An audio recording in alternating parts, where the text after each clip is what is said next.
Hello everyone. Welcome to Frightening Tales. I know many of you enjoy listening to these videos as you fall asleep. So, before you drift off, I'd love for you to leave a comment letting me know where in the world you're tuning in from. And, if you're enjoying the story, don't forget to like and subscribe. Alright, now let's get comfortable, relax, and dive into tonight's case. Story 1.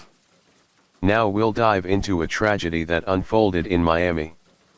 A case that once sent shockwaves through the public and dominated the front pages of major newspapers across the United States, sparking intense attention and heated discussions among countless Americans. This case involves a billionaire's affair, a sinister plot to poison his wife to seize her vast fortune, and a devastating end that no one saw coming.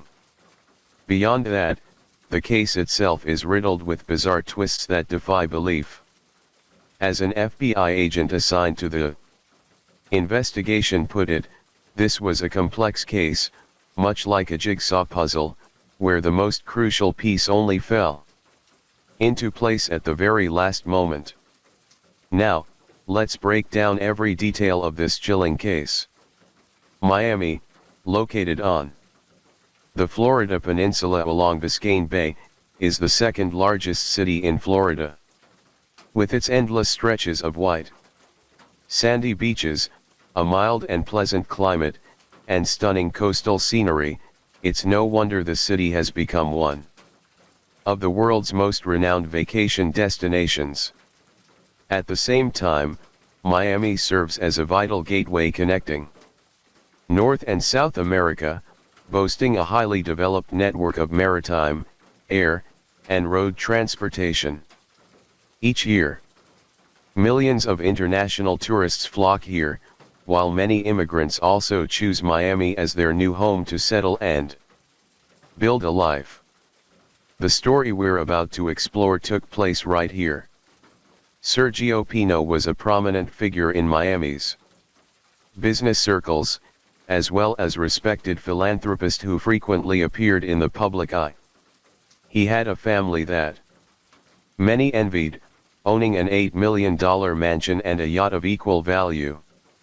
The real estate company he ran, Century Home Builders, was the largest developer of homes for the Hispanic community in the United States, cementing his status as a quintessential billionaire. Born on September 9, 1956 in Havana, Cuba, Sergio came from a modest family.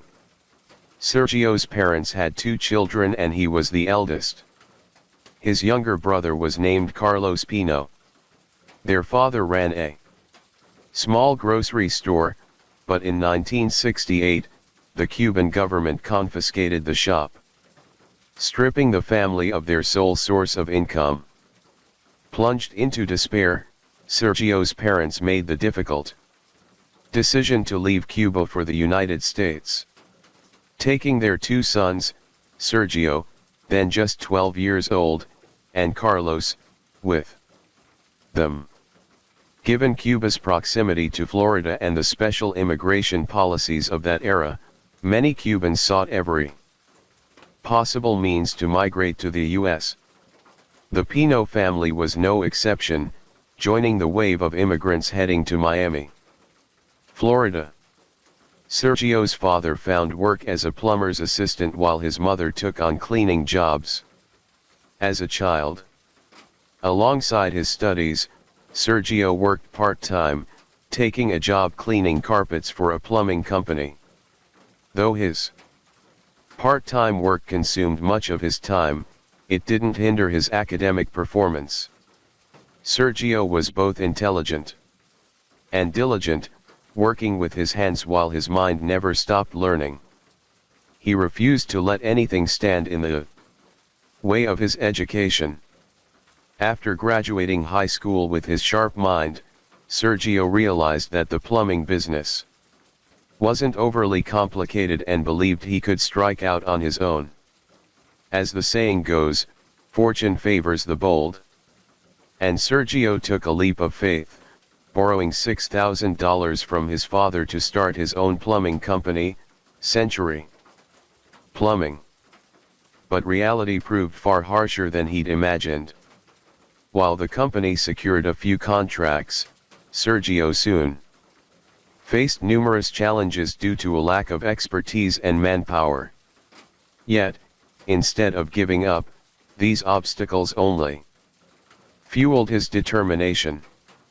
In the years that followed, Sergio and his family remained deeply involved in the plumbing and construction industries, slowly turning the small company into a success. During this time, Sergio got married and had 2 children. However, in 1985, his marriage hit a patch, ultimately ending in divorce. As the saying goes, when love falters, career prospers. And this seemed to hold true for Sergio. Over the next 2 years, his business flourished dramatically. But the greatest surprise came one fateful day when he walked into a small shop, and there he met Tatiana Linares, a woman 12 years as junior. Tatiana was born in 1968 into an ordinary family in Cuba. From a young age, she was strikingly beautiful. So much so that neighbors often praised her as a natural beauty. Like many Cubans, her parents dreamed of a better life in America. So when she was still a child, they left their homeland for the United States, settling in the nearby state of Florida. To make a living, her parents opened a small shop where Tatiana often helped out after school. By her teenage years, she had long jet black hair and a captivating beauty that turned heads. At 17, a chance visitor came to the shop. None other than Sergio. From the moment he laid eyes on her, Sergio was utterly captivated by Tatiana's beauty. Despite their significant age gap and her parents' disapproval, Sergio's persistent pursuit eventually won her over. In the years that followed, Sergio and Tatiana traveled together to iconic landmarks across the United States, their bond growing ever stronger. After nearly 5 years of dating in 1992, they finally tied the knot.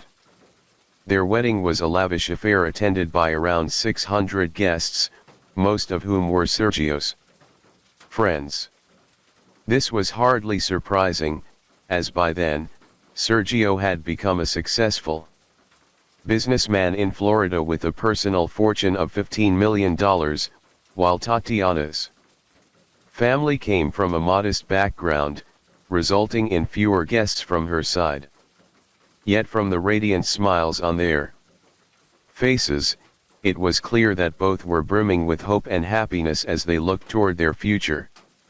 They truly loved each other.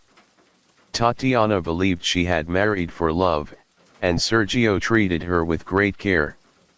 After their marriage, they stood by each other's side, supporting one another through thick and thin, and welcomed 2 daughters into the world. Alongside their growing family, their business ventures flourished. In 1995, at the age of 39, armed with years of hard-earned experience in the business world, Sergio recognized the boundless potential of the U.S. construction market. He decided to establish a new company, Century Residential Construction, officially entering the construction industry. Based in Florida, his company focused on developing and building residential and commercial projects, committed to delivering innovative, high-quality housing solutions. There's no denying that Sergio had a visionary eye. His company grew rapidly, expanding its reach with each passing year. To date, they have built over 16,000 homes. Florida is home to a significant population of Hispanic immigrants. According to the 2020 census, about 26.1% of the state's population is of Hispanic descent, making them one of the largest communities there. As a result, the majority of Sergio's clients were Hispanic Americans. Sergio's rags to riches story, from starting with nothing to achieving immense success, inspired countless young dreamers. On paper, he had risen from humble beginnings to become a thriving entrepreneur with a beautiful wife who loved and supported him unconditionally. With a flourishing career and a loving marriage, he was the epitome of what many aspired to be. His life should have been filled with happiness. But the reality of wealthy families often reveals a different story. Marriages among the elite can be just as chaotic, if not more so, than those of ordinary families. In 2017, 25 years after their wedding, a scene straight out of a movie unfolded. Tessiana stumbled upon a devastating truth. She had been betrayed. Her husband, Sergio, was having an affair with a young, attractive real estate agent. For her, this revelation was like a bolt from the blue. It's worth noting that she had met Sergio at 17, fallen in love with him, and built a life together over the years. By 2010, Sergio's company, Century Residential Construction, had become the largest home construction contractor for the Hispanic community in the U.S.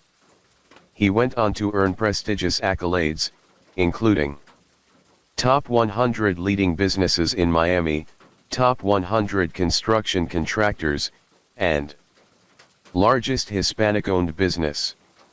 Not stopping at construction, Sergio ventured into banking, becoming a founding member and vice chairman of Century Bank of America.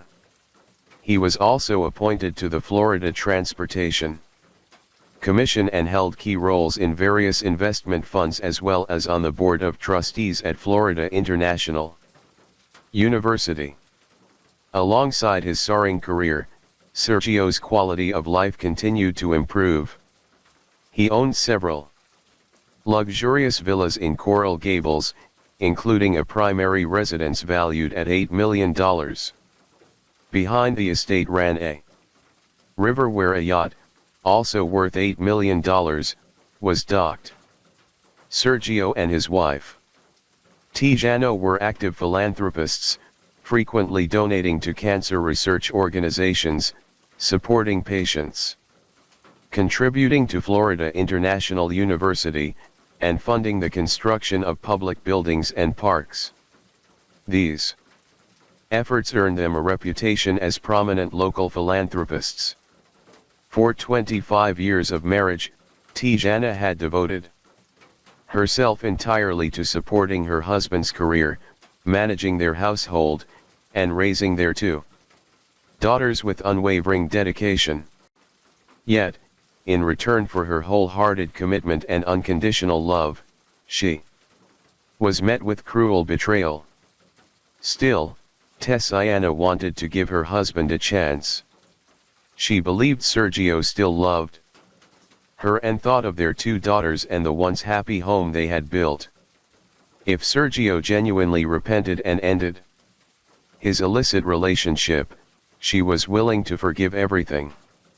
Sergio immediately promised to cut all ties with the real estate agent, but his words were empty.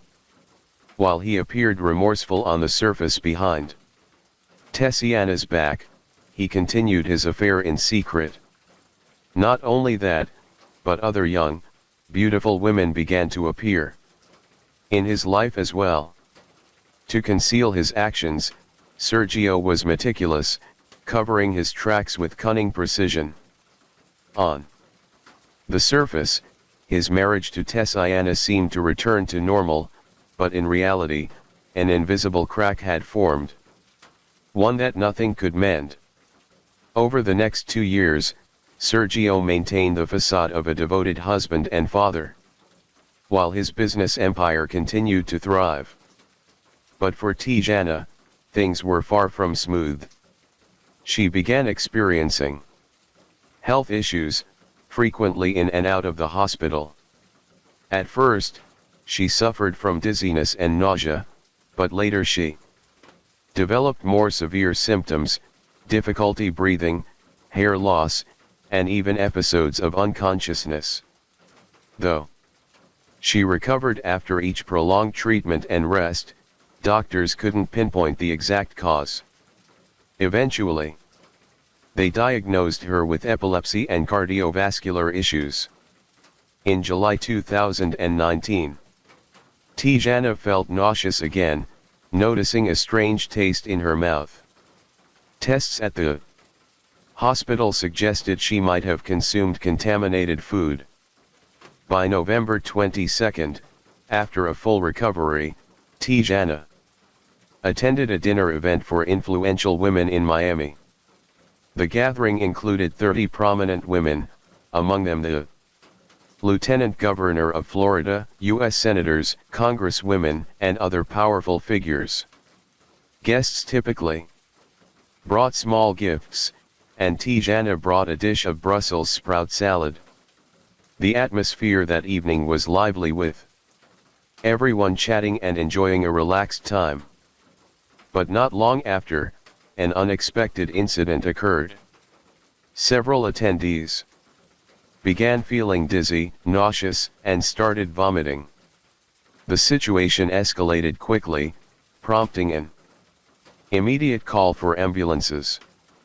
Over 10 people with symptoms were rushed to the hospital. After examination, doctors confirmed the cause as food poisoning. Fortunately, after a night of treatment, their condition stabilized and they recovered. Given that the affected individuals were all high-profile figures, the police took the incident seriously and launched an investigation. According to the attendees' accounts, all clues pointed to the Brussels sprout salad Tijana had brought. Nearly everyone who experienced symptoms had eaten the dish, while those who hadn't were completely fine. What stood out was that the salad wasn't prepared by Tijana herself. It had been made by her husband, Sergio, for her to eat. Unknowingly, she had brought it to the event. This led many to suspect that Sergio had deliberately poisoned the dish with the intent to harm Tijana. However, this remained a theory. After forensic analysis of the salad, which had been almost entirely consumed, the police found no traces of poison. Moreover, Sergio adamantly denied all accusations. In the end, the investigation hit a dead end and was left unresolved. Over the next 2 years, Tijana continued to fall ill frequently. Each time, she managed to call for help and received treatment in time, narrowly escaping danger. Records show that during this period, she called for an ambulance over 35 times and was transferred between multiple hospitals. Despite undergoing countless tests and even having a pacemaker implanted, her condition couldn't be fully cured. In February 2022, Tijana fell ill again. This time her condition was more severe than ever. She collapsed to the floor, her body turning purple, struggling to breathe. Her daughter found her and rushed her to the hospital. Thankfully, Tijana was saved. Determined to uncover the root of her persistent illness, Tijana and her daughter sought treatment at various hospitals. This time, they finally achieved a breakthrough. Doctors at Johns Hopkins Hospital, after analyzing her blood samples, detected the presence of fentanyl, a powerful opioid painkiller, 50 to 100 times more potent than morphine. When misused or improperly administered, it can be life-threatening.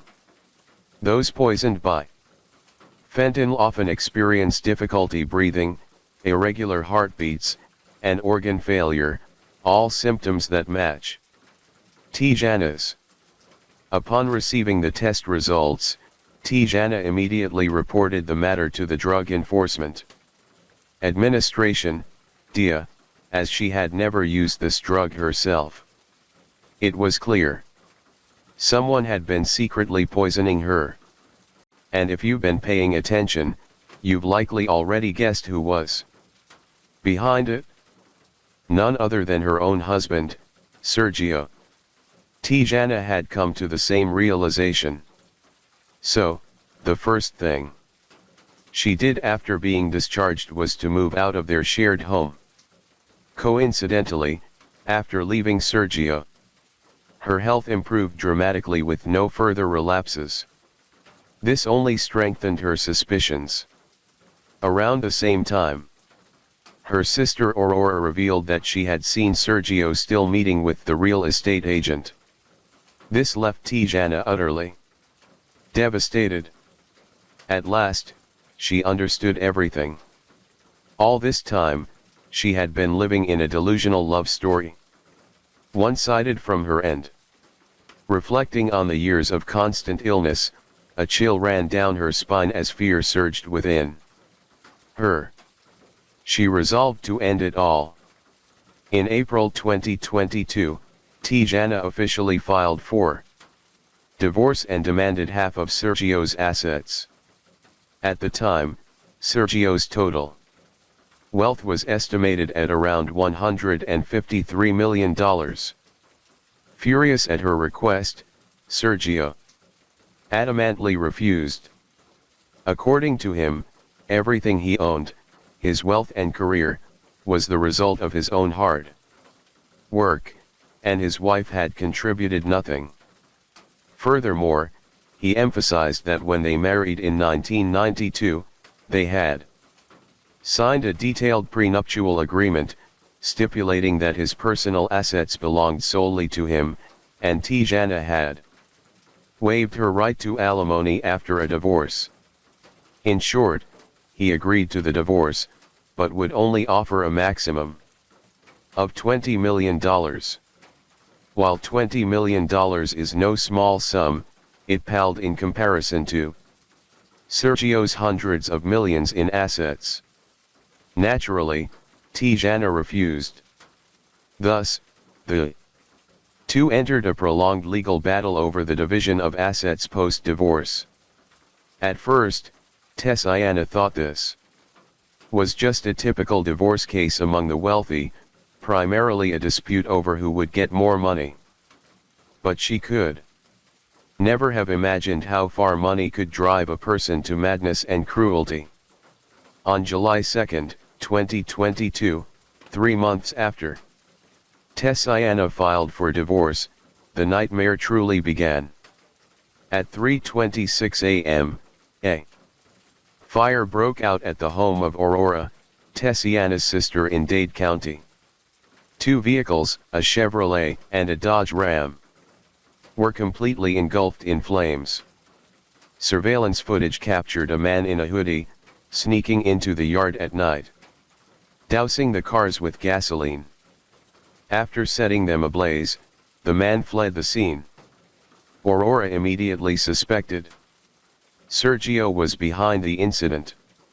After all, she had no enemies, and the only person she had ever clashed with was Sergio, because she staunchly supported her sister's divorce and had personally witnessed Sergio with other women.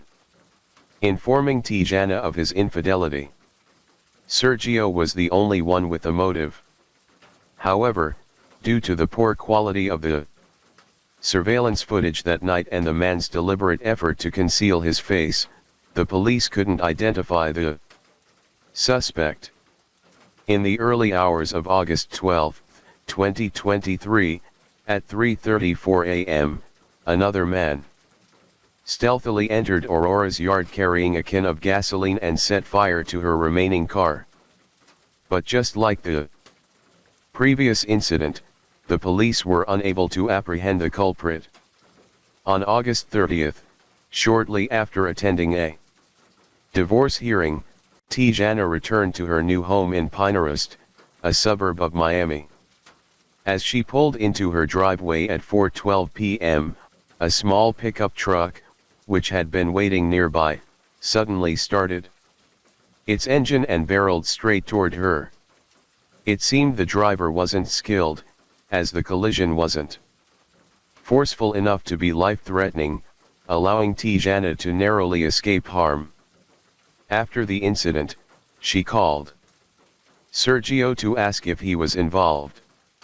Sergio feigned innocence, claiming he knew nothing about it. He even insisted he was a victim himself. His BMW had been torched. His house had been shot at and he had received threatening calls pressuring him to finalize the divorce quickly. Tijana felt nothing but frustration hearing this. Deep down, she was convinced these were all orchestrated PS by Sergio to force her into signing the divorce papers, but she had no idea that even more horrifying events were yet to come. On June 23, 2024, as Tijana drove home from a church ceremony, she was unaware that an armed man was lying in wait in her yard. Spotting her car approaching, the man wielding a gun rushed out to block her path. In a panic, Tijana blared her horn frantically while flooring the gas pedal to swerve into the backyard. She didn't care if her car scraped against trees or the fence. Her only focus was escaping danger. The gunman gave chase, but couldn't keep up.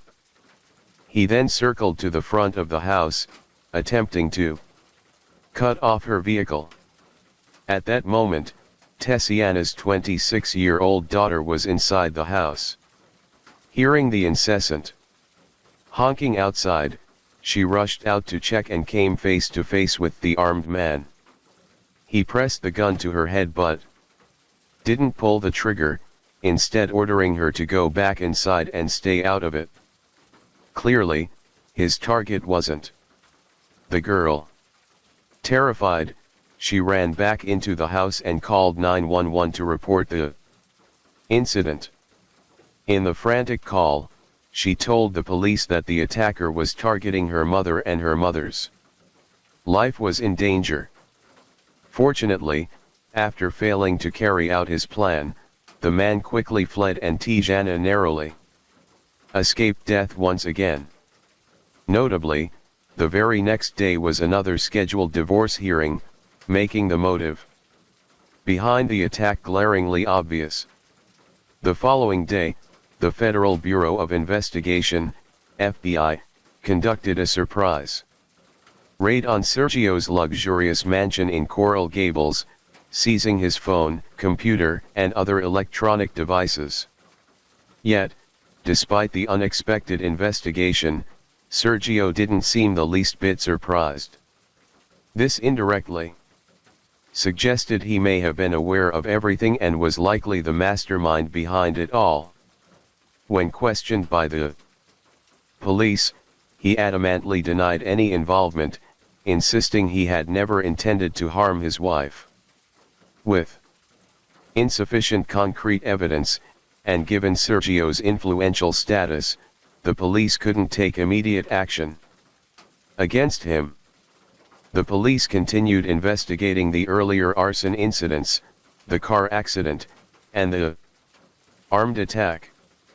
Eventually, they arrested 8 suspects, including a man named Bevins, a professional criminal with a prior record. Bevins had previously served time for attempted murder and armed robbery. Though he wasn't the one who broke into Tatiana's home, he was linked to the shooting incident. Initially, he refused to cooperate, but as the police tightened their grip, he realized there was no escape. To reduce his sentence, he agreed to work with the authorities. he revealed that he had been recruited by a man named Viller, someone he had met in prison, and the person giving orders to Viller was very likely Sergio himself. To assist the police, Bevins deliberately called Viller to elicit a confession. Based on this crucial lead, the police quickly obtained an arrest warrant. At 6 a.m. on July 16, 2024, dozens of FBI agents and SWAT officers mobilized, deploying armored vehicles to Sergio's opulent mansion. The operation was meticulously planned. One team of officers secured the yacht behind the house to prevent Sergio from escaping by water, while another team positioned themselves at the front, using a loudspeaker to demand his surrender. Every 15 minutes, the police fired a flashbang grenade to apply pressure. But despite hours of standoff, the mansion's front door remained shut and Sergio never appeared. Around 10 a.m., with the situation still at a deadlock, a single gunshot echoed from inside the house. The FBI immediately sensed something was terribly wrong. Unsure if anyone else was inside, they swiftly broke through a window to enter. After a thorough sweep, the police found Sergio collapsed on the bedroom floor, a gun still in his hand, showing no signs of life. It's hard to imagine that a 67-year-old billionaire who once dominated Florida's business scene would end his life this way. But even with Sergio's death, the investigation didn't stop. In total, the police arrested 9 suspects linked to the case. All 9 were charged with the attempted murder of Tatiana. If convicted, they could face up to life in prison. In the subsequent investigation, as expected, the mastermind behind the plot was none other than Sergio. Bevins told the FBI that Sergio's motive was to avoid the divorce and the loss of half his fortune. Tatiana had refused the $20 million settlement he offered. So, after his poisoning attempts failed, he devised an even more sinister plan. The federal prosecutor for the Southern District of Florida, after compiling all the evidence stated, based on Tatiana's numerous hospitalizations over the years, the police believe she was poisoned multiple times. Miraculously, she survived each attempt. However, after moving out, the situation didn't de-escalate. Sergio only grew more unhinged. He first turned to Bennett, a worker on his yacht, instructing him to stalk, threaten, and continue poisoning his wife to force her into accepting the divorce terms. Eventually, he even ordered her elimination.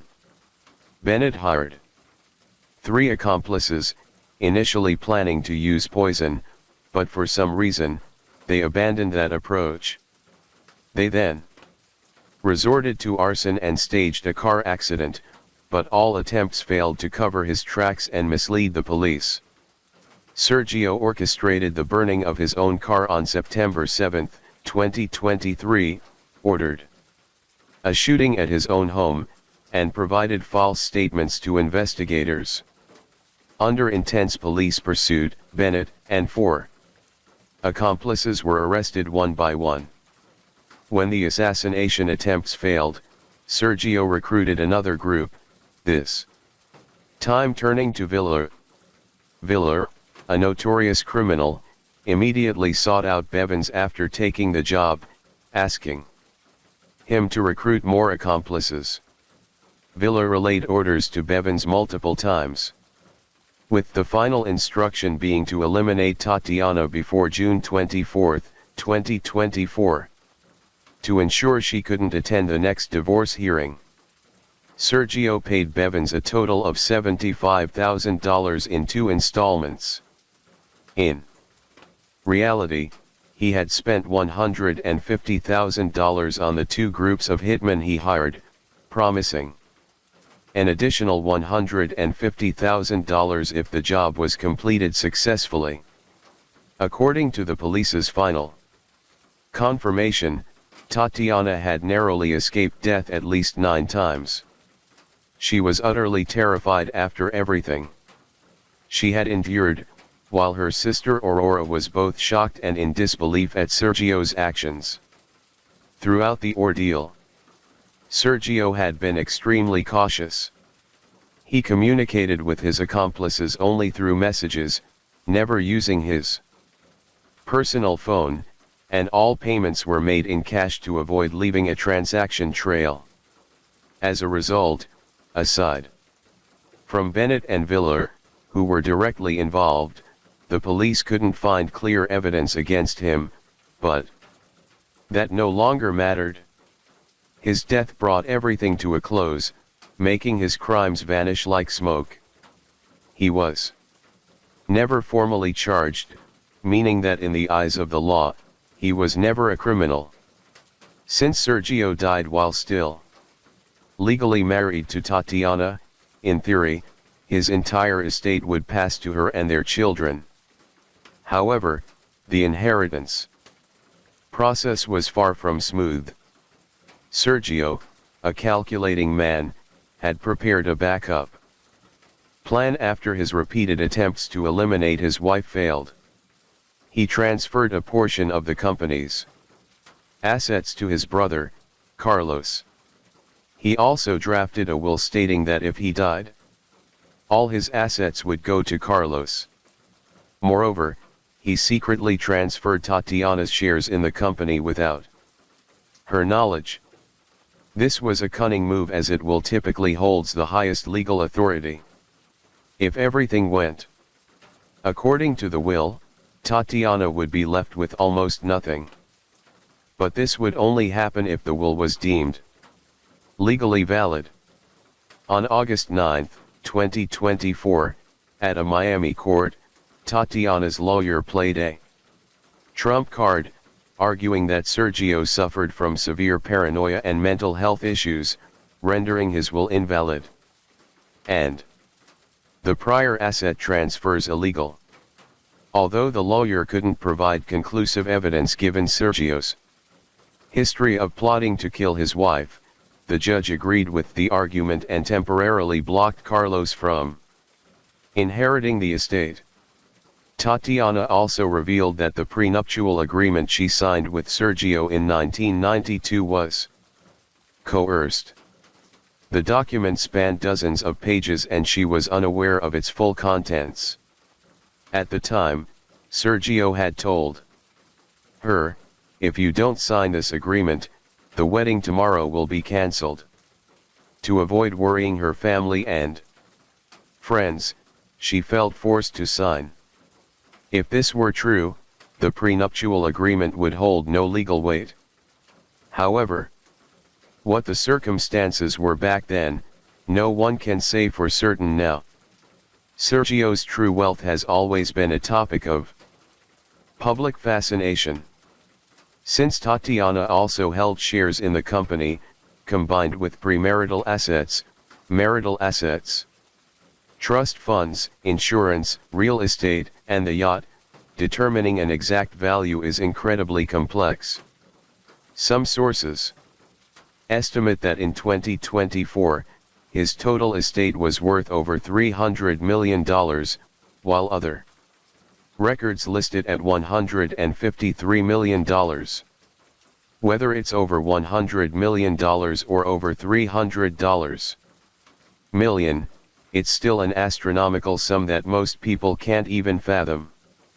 As of now, the fate of this fortune remains undecided. However, barring any surprises, the majority of the estate is likely to be inherited by Tatiana and her children. Currently, Tatiana has officially taken over Century Residential Construction Group, becoming the company's acting female CEO. Reflecting on this tragedy, Sergio built his empire from nothing, turning it into a powerhouse. He was an incredibly intelligent man with a sharp business mind. Yet, when faced with the prospect of divorce, his actions were extreme and irrationally perplexing.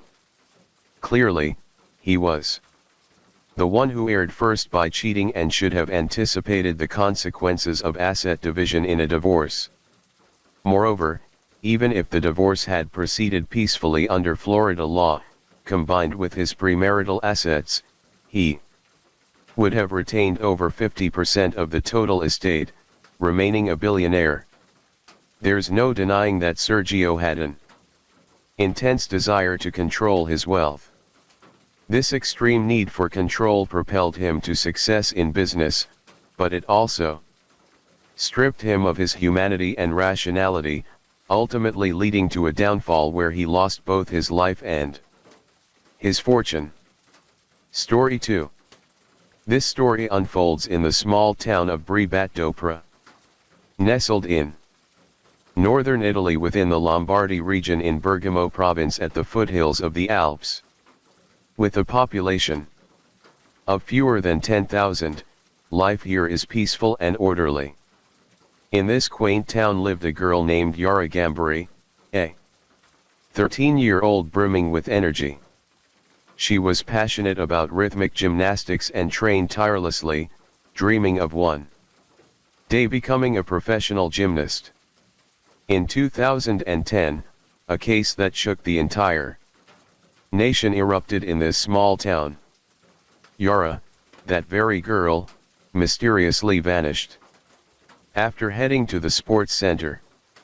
As news of her disappearance spread, the whole country became invested in her safety. A massive search operation was launched. Where had Yara gone? Could she be found? Now, let's travel back to November 26, 2010 to uncover every detail of this chilling case. It was a Friday, and the weather was bitterly cold.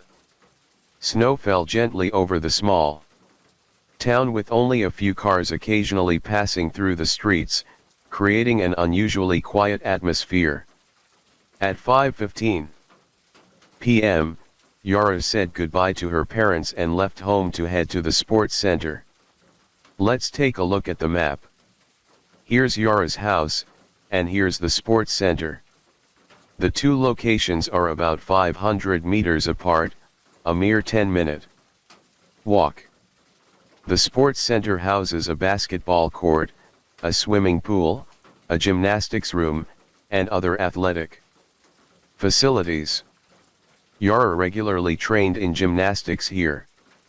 In fact, her gymnastics coach, Brianna, hadn't scheduled a lesson for Yara that day.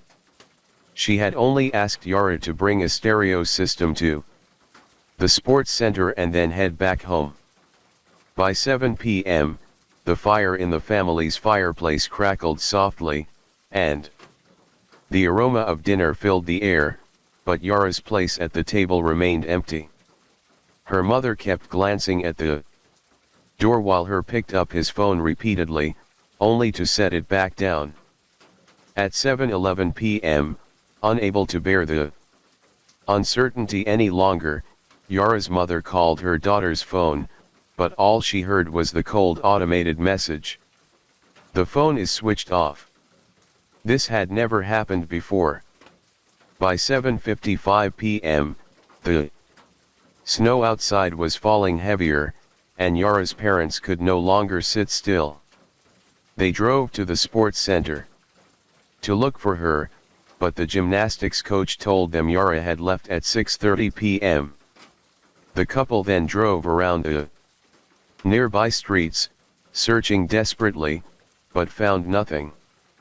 Overwhelmed with worry, they called the police. Upon receiving the report, the police immediately headed to the sports center. The gymnastics coach, Silvia Brna, explained that Yara didn't have a lesson that day, but the stereo system in the gymnastics room had suddenly broken. Knowing Yara's family had one at home and lived close to the sports center, Sylvia asked Yara to bring their stereo for temporary use. Yara arrived at the gymnastics room around 5:30 p.m. A group of students was training at the time, and everyone saw her. After setting down the stereo, Yara didn't leave right away. She stayed to practice with the others for a while. At 6:30 p.m., she waved goodbye to her coach and left alone. Based on their experience, the police suspected Yara might have encountered foul play. Since the small town's police force was limited and their search capabilities were constrained, they prepared to request assistance from higher authorities, the police in the city of Bergamo. There, a female prosecutor known for her swift and effective work could provide crucial support. With her help, they were certain they'd achieve better results. Upon learning this, Yara's parents immediately drove to Bergamo to meet the prosecutor. Her name was Lesha Ruggieri, a 45-year-old former policewoman who had solved numerous cases and earned many accolades. Most importantly, Ruggieri was also a mother herself, so she deeply understood the anguish Yara's parents were feeling. After grasping the basic details of the situation, she promptly dispatched a large team of officers to the small town to investigate. It was known that Yara lived in a loving family with an older sister and two younger brothers. Her father was an engineer, her mother a teacher, and the family lived harmoniously. From a young age, Yara had shown a keen interest in rhythmic gymnastics. At 13, her smile was as radiant as the sun. Her curly brown hair bounced with vitality as she moved. She was practically obsessed with gymnastics, dreaming of one day performing her graceful routines on the competition floor. Her parents were incredibly proud and steadfastly supported her ambitions. When Yara disappeared, she was wearing a black short-sleeved t-shirt underneath, a black jacket, black leggings, canvas shoes, and gloves. Investigators first considered the possibility that Yara might have run away, so they questioned her family. Her parents stated that their daughter was well behaved and obedient, that the family was very close-knit, and that there had been no conflicts prior to her disappearance. Yara's older sister and two younger brothers also confirmed that Yara had a good personality and had never shown rebellious or extreme behavior, making it highly unlikely that she would run away. Next, the investigators spoke with Yara's gymnastics coach, Brina.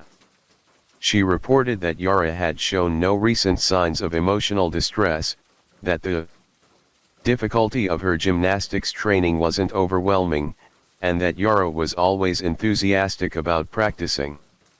Ruling out the possibility that she might have run away due to training-related issues, the police examined Yara's mobile phone records.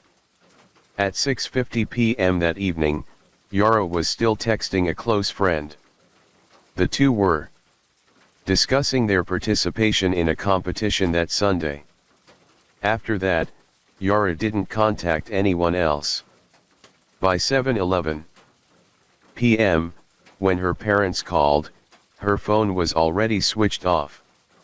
In other words, within the brief 21-minute window between 6:50 p.m. and 7:11 p.m., something had happened to Yara.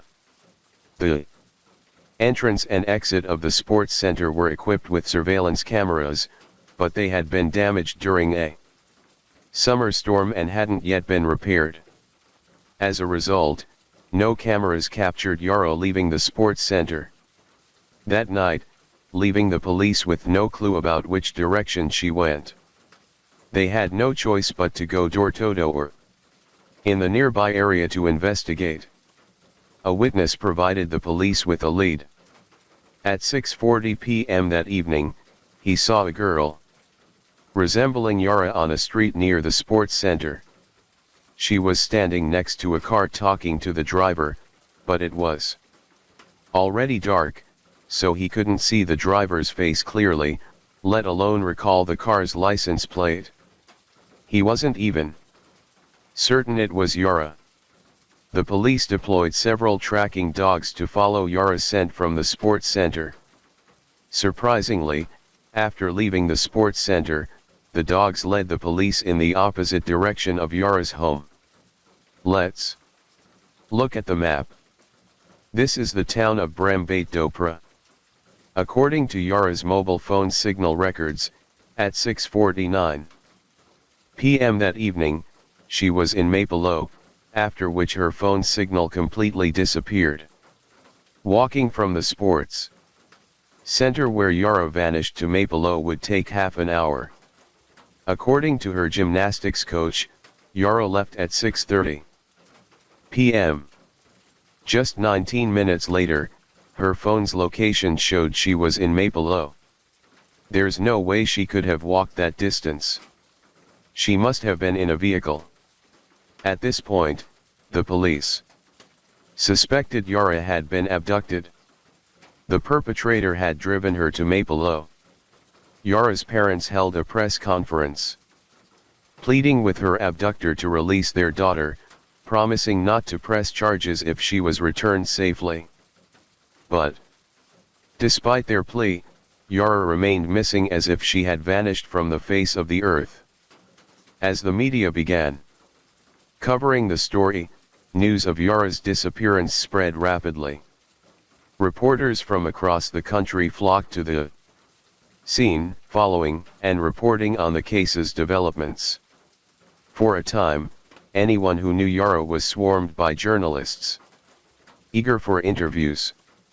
As public interest grew, some individuals volunteered to join the search efforts for Yara.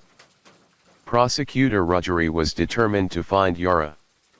Under her direction, investigators wiretapped the phone calls of tens of thousands of residents in both the small town and Mapelo, including Yara's family.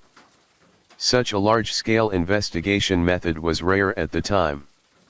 Naturally, this bold move drew criticism from some who argued it was wasteful and an invasion of privacy, but Ruggieri was unfazed. Her resolve was unwavering. Yara had to be found. This investigative approach seemed to yield some results. The police zeroed in on a 22-year-old Moroccan man named Muhammad Fik. They suspected him because during a phone call, he had said something peculiar. Speaking in Arabic, he said Fikri worked at a construction site in Mapelo. When the police arrived, he had already left and boarded a ship bound for Morocco. The police immediately intercepted the ship at sea and arrested Fikri. In his apartment, they found a suspicious mattress with red stains suspected to belong to Yara. When questioned, Fikri appeared utterly bewildered, claiming he had no idea what crime he had committed. He explained that he was simply returning home to visit family and had no clue why he was being arrested. The police played the recording of his phone call. Upon hearing it, Vicky let out a bitter laugh. He insisted the police had misunderstood his words. He had been speaking to his girlfriend in Arabic and the phrase had been completely misinterpreted. The correct meaning, he clarified, was since the investigators weren't fluent in Arabic, they brought in several other translators who confirmed Fikri wasn't lying. Even the stain on the mattress in his apartment turned out to be an ordinary mark. The suspicion against Fikri was dismissed. It was a complete misunderstanding. But by then, Yara's disappearance had already caused a public uproar. The media had reported on the case, leading the public to briefly believe Fikri was The culprit. Although the police investigation had been flawed, Vicky still suffered the consequences. He lost his job and was deported from the country. The investigation into Yara's disappearance had yet to uncover any solid leads. As Christmas approached, the town of Bedtime lacked the festive cheer of previous years. Only a handful of reporters and photographers lingered near Yara's home, constantly monitoring the family's movements. Initially, Yara's parents had hoped to use the media to expedite the search for their daughter. But now, they were besieged and harassed by reporters from across the country, causing them immense distress. They didn't dare leave the house during the day, forced to draw the curtains and hide inside. Their other children couldn't attend school as usual, and their lives were severely disrupted. Local residents also organized events, holding up photos of Yara in hopes of finding her as soon as possible. Yara's parents didn't participate in these activities. Instead, they attended a Christmas service, praying for their daughter's safe return. They stated they no longer wished to give interviews. The loss of their daughter had caused them unbearable pain. They hoped to find some peace during this time of grief and focus on awaiting the police investigation's results. Meanwhile, the police had mobilized significant manpower and resources. But there was still no progress. This left Marjorie, the lead investigator, deeply frustrated. After years on the job, this was the first time she had encountered such a challenging case. But she refused to give up, determined to follow every possible lead.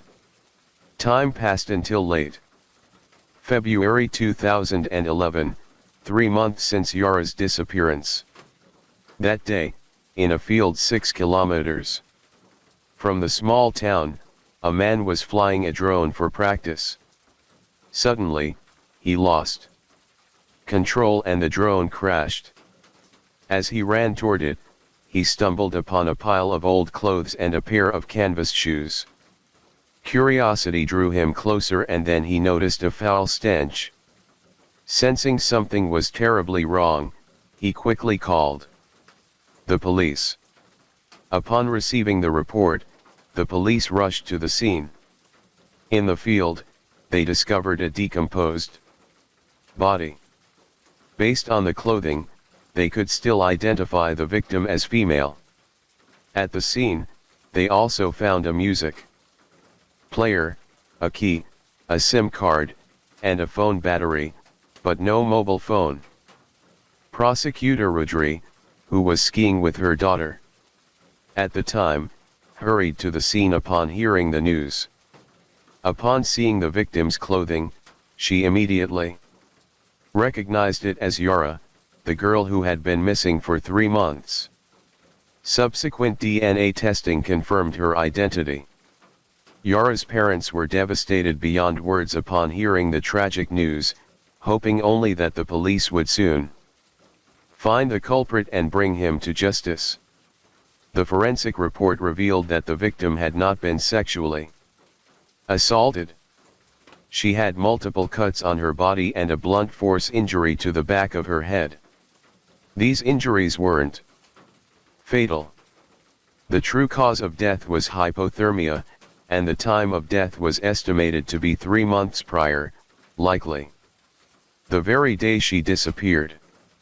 Additionally, traces of weeds were found under Yara's fingernails, suggesting that after the severe blow to her head, she had fallen unconscious.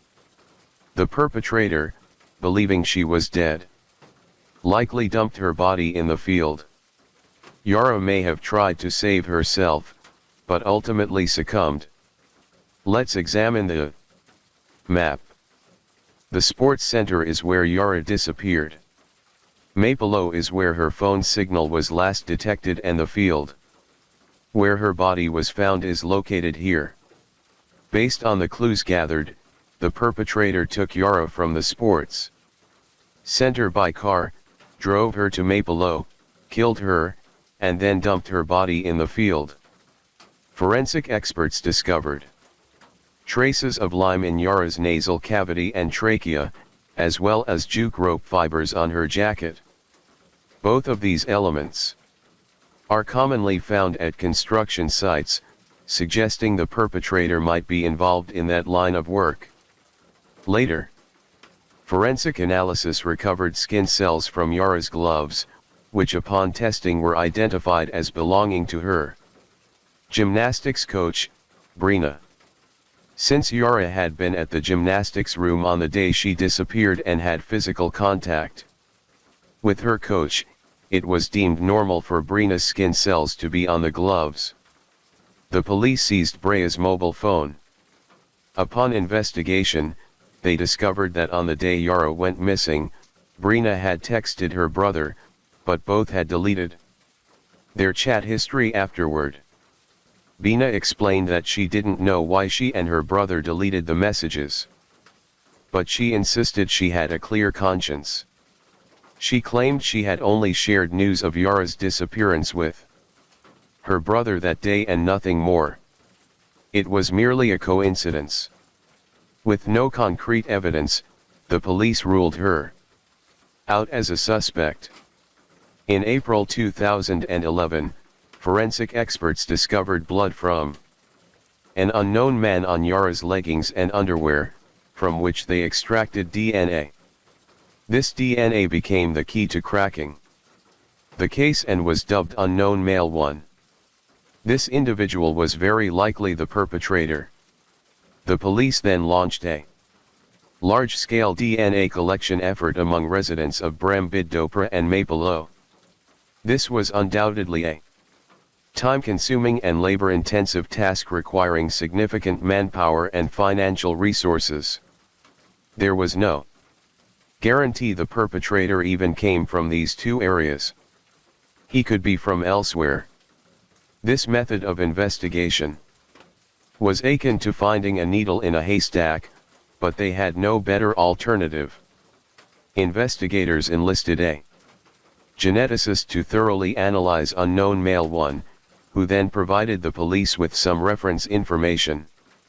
The perpetrator likely had light-colored eyes, blue, green, or gray, a trait more common among people in northern Italy, whereas southern Italians typically have darker eyes. Since the small town was in northern Italy, this suggested the perpetrator was likely a local. Ruggieri calculated that by collecting DNA samples from 15,000 people, they could identify corresponding family members, effectively covering nearly the entire Lombardy region. While collecting samples, the police also cross-checked the mobile phone numbers of all residents in Brambidopra and Maplelow. Each time they identified a new number, they contacted the owner and requested a DNA sample.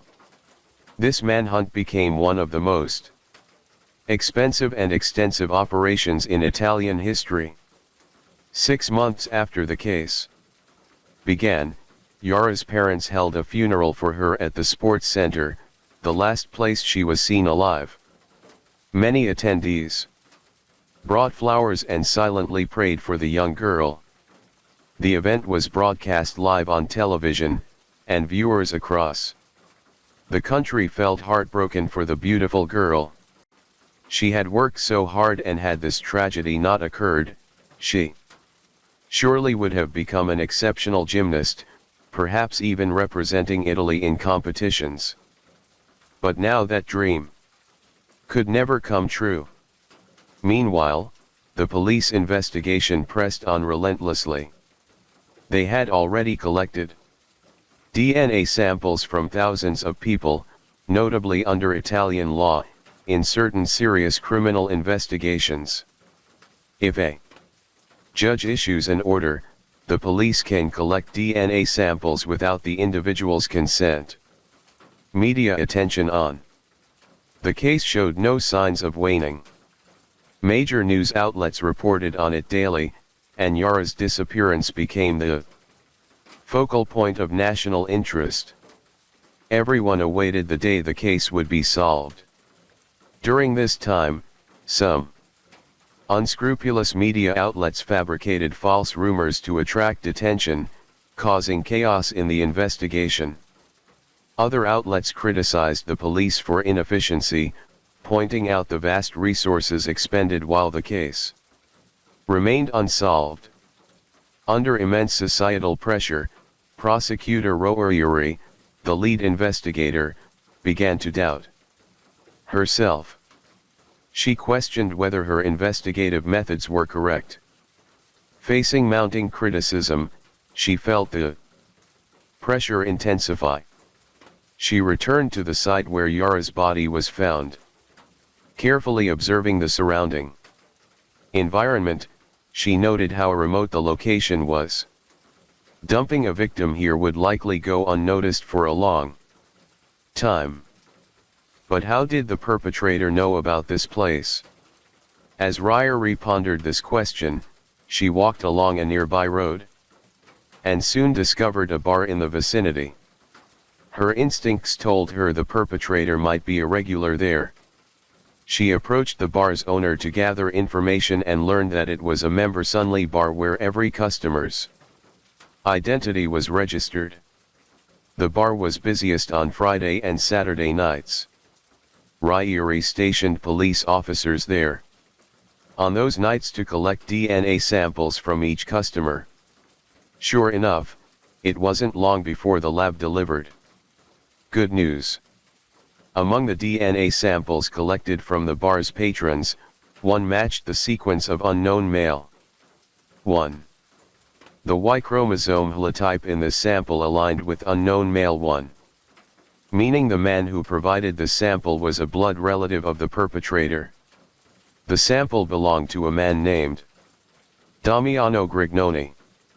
Upon investigation, it was confirmed that at the time of the crime, he was on a business trip in South America with a solid alibi. He also had no brothers and his father had passed away years ago. The investigation hit another dead end. But science doesn't lie. The lab results couldn't be wrong. Damiano Grignoni must have other close family members.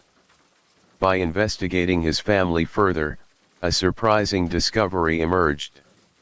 Damiano's mother, Aurora, had worked as a nanny for Yara's family 10 years earlier. She lived in Brambitdopra and visited Yara's home twice a week to clean. According to Yara's parents, Yara was very fond of Zany. Whenever she visited, Yara would follow her around, asking to play games together. Later, Zany retired from her nanny role due to health issues, but Yara still frequently invited her over, eager to show off her newly learned gymnastics routines. Zany in turn adored Yara, treating her like her own daughter. She would always remind Yara to be careful while practicing, insisting she avoid getting injured. The police approached Zany, who said that although she had retired as a nanny, she maintained a good relationship with Yara, often visiting each other. She was heartbroken over Yara's murder and followed the investigation's progress daily. The police secretly wiretapped Zany's phone as well as those of other family members for several months, but found nothing suspicious. The investigators felt deeply disappointed and were forced to abandon this lead to pursue other breakthroughs. A year after the case began, the investigation still had no solid leads. The DNA collection effort continued. Since some local residents weren't required to provide DNA samples, rumors began to circulate, alleging that the police investigation wasn't thorough and might even be deliberately concealing information, which explained why the case remained unsolved. Fueled by the media, Ryrie, the lead investigator, became a target. Of public criticism. Some politicians began attacking her, condemning her incompetence. Some even wrote letters to the judicial authorities demanding her removal and replacement with a more experienced investigator. Despite the external criticism, Rudy remained steadfast in her investigative approach. In the days that followed, she decided to focus on studying Damiano Grignan's DNA sample. Technicians reconstructed his family tree, encompassing hundreds of individuals. Each person's personal information was investigated, tracing the lineage back to 1815. Other branches of the family were traced as far back as 1716. The family's origins led to a small village called Gorno, over 20 kilometers from Bergamo, surrounded by mountains and home to about 1,600 villagers. After further investigation, the police uncovered a crucial lead. Damiano Grignan's father had lived in Gorno before settling in Ponte dell'Is Elva. For reasons unknown, the two brothers had never kept in touch to the extent that their descendants were unaware of each other's existence.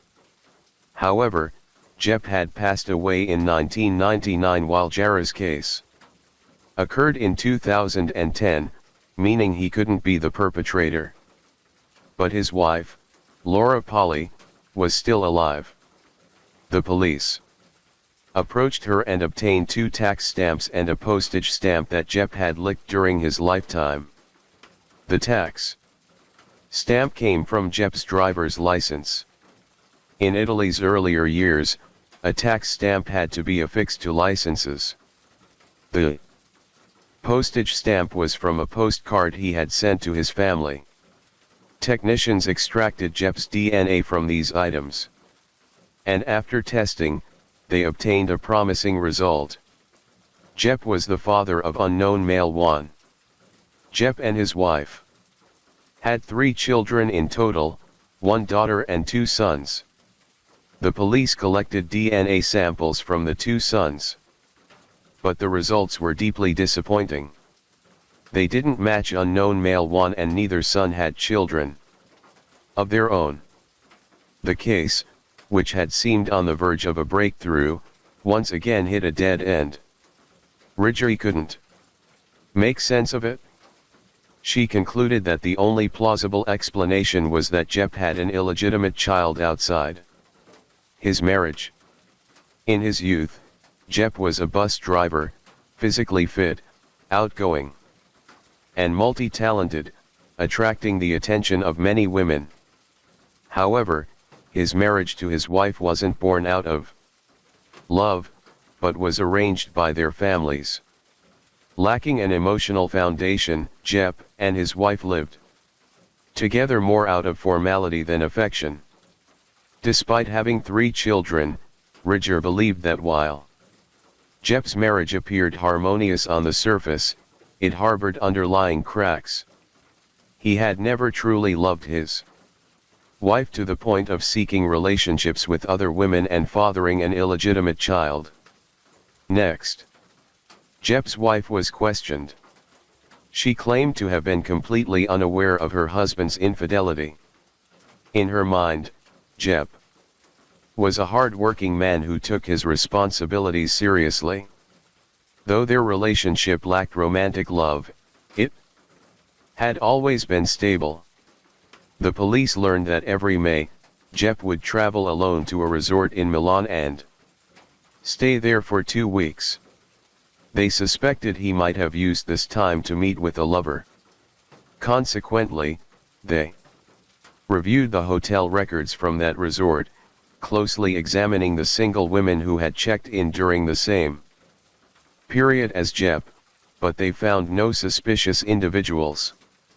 The investigators realized that the woman they were looking for might not have been single, but married.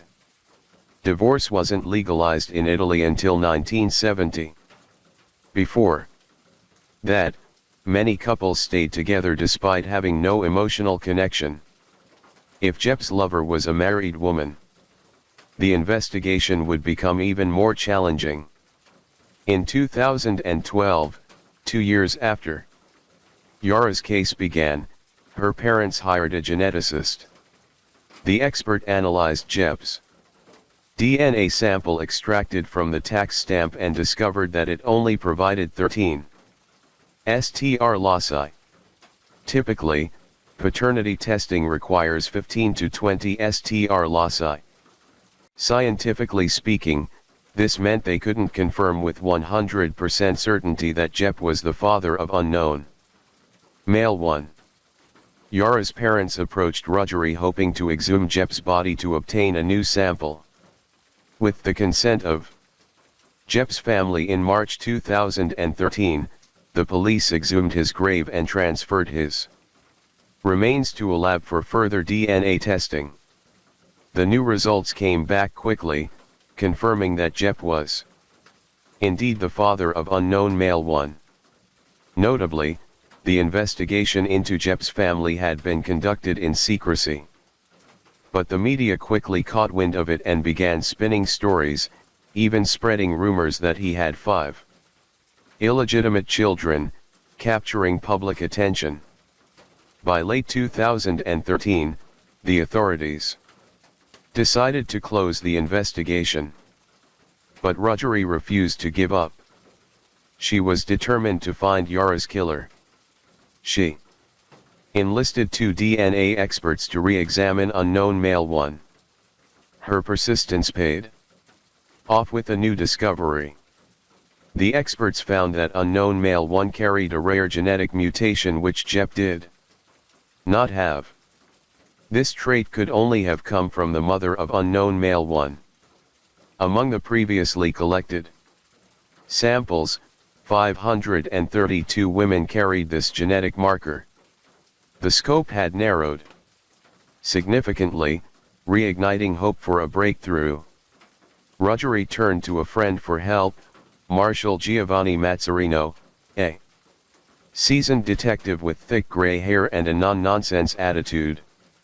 He was known for his straightforward motto, "If I can't solve a case, I'll be furious." In fact, from the moment Rogeri took on Yara's case, Mazzarino had recognized its complexity and had been assisting her as an advisor, helping analyze the case. His investigative approach was unique. He excelled at conversing with people and uncovering clues through casual dialogue. Upon learning of Jep's connection to the case, he took the initiative to visit Ponte di Elva, where Jep had lived, to gather information.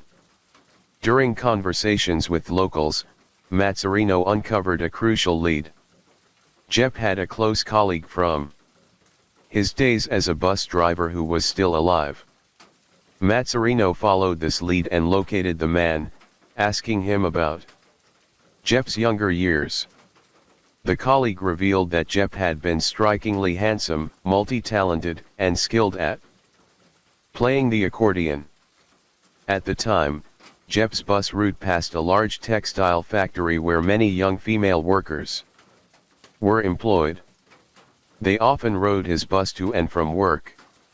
During this period, some of the women developed feelings for Jep and initiated conversations with him. Among them was a woman named Esther Arzoufi, a beautiful, stylishly dressed woman who loved makeup and stood out. Jep enjoyed talking with Esther, and rumors of a relationship between them began to circulate. At the time, Esther was married to Johnny Bossetti, an introverted man who suffered from psoriatic arthritis and walked with a limp, a man who seemed mismatched with the stunning and fashionable Esther. Later, Esther and her husband moved away, losing contact with Jep. Mazzarino suspected that Esther might have been Jep's lover. He quickly relayed this information to Ruggieri. Ruggieri immediately checked the list of 532 women with the genetic mutation and was stunned to find Esther's name on it. After a closer comparison, they confirmed that Esther was the biological mother of unknown male 1. Remarkably, the police had collected Esther's DNA sample a year earlier, but the technician responsible for the analysis had made a critical error. They compared Esther's sample to Yara instead of unknown male 1, leading to no conclusions. Had this mistake not occurred, the police could have identified this lead much sooner. Further investigation revealed that after moving away, Esther and her husband had a set of fraternal twins, a boy and a girl. The boy, named Massimo Geppi Bossetti, was now 42 years old and worked as a construction worker. He had striking blue eyes, was married with 3 children, and lived in Mapelo. We know that Mapelo was the last place Yara's phone signal was detected. Massimo's occupation as a construction worker also aligned with the police's earlier theory about the perpetrator's profession. It seemed the killer they had been searching for was hiding in plain sight. Before obtaining definitive evidence, Ruggieri didn't want to alert the suspect. She arranged for the police to set up a roadblock on Massimo's daily commute, pretending to conduct a routine alcohol test. As Massimo's car approached, the police stopped him and asked him to take a breathalyzer test. After he blew into the device, the officers claimed it had malfunctioned and swapped it for another, asking him to blow again. Through this method, they collected 2 DNA samples which were sent to the lab for overnight testing. The results confirmed that Massimo's DNA was a perfect match for unknown male 1. At last, the true killer in Yara's case had been unmasked.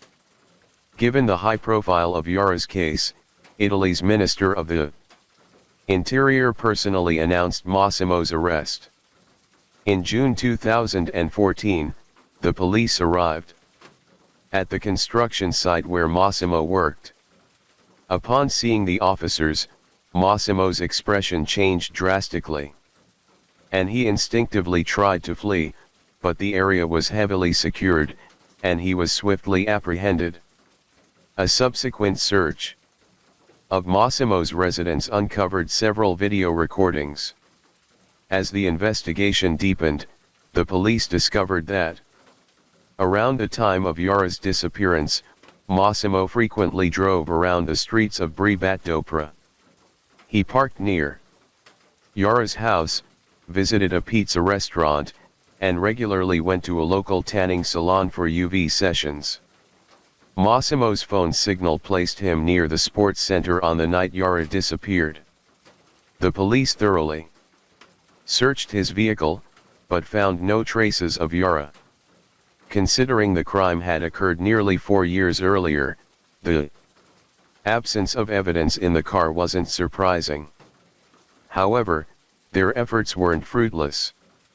They discovered jute rope fibers on the car seat, matching the fibers found on Yara's jacket.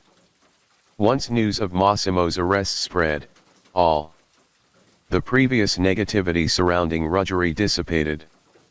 The media one by one shifted their tone and began praising her. For Ruggieri, she had finally honored the trust Yara's parents had placed in her. After enduring a barrage of criticism, she could finally hold her head high. 5 years after the crime, the case went to trial at the Bergamo court, where the defendant, Massimo Bossetti, was charged with intentional murder and other offenses. A large crowd of reporters and citizens gathered outside the courthouse, all eager to learn the final outcome of Yara's case. At the trial, Massimo adamantly denied the charges. He claimed he suffered from severe rhinitis and frequent nose bleeds, which might have accidentally left his blood on tools in his car. He stated that those tools had been stolen around the time of the crime, suggesting the real killer might have used them, which would explain why his DNA was found. The defense also questioned the integrity of the evidence, arguing that the victim's body had been exposed to the elements for a long time, and due to weather and other factors, the samples could have been contaminated or improperly collected, leading to inaccurate test results. In response, the prosecution asserted that the reliability and quality of the evidence were beyond question. The defense countered that no murder weapon was found at the scene where Yara's body was discovered, and relying solely on a DNA sample wasn't enough to conclusively identify Massimo as the killer.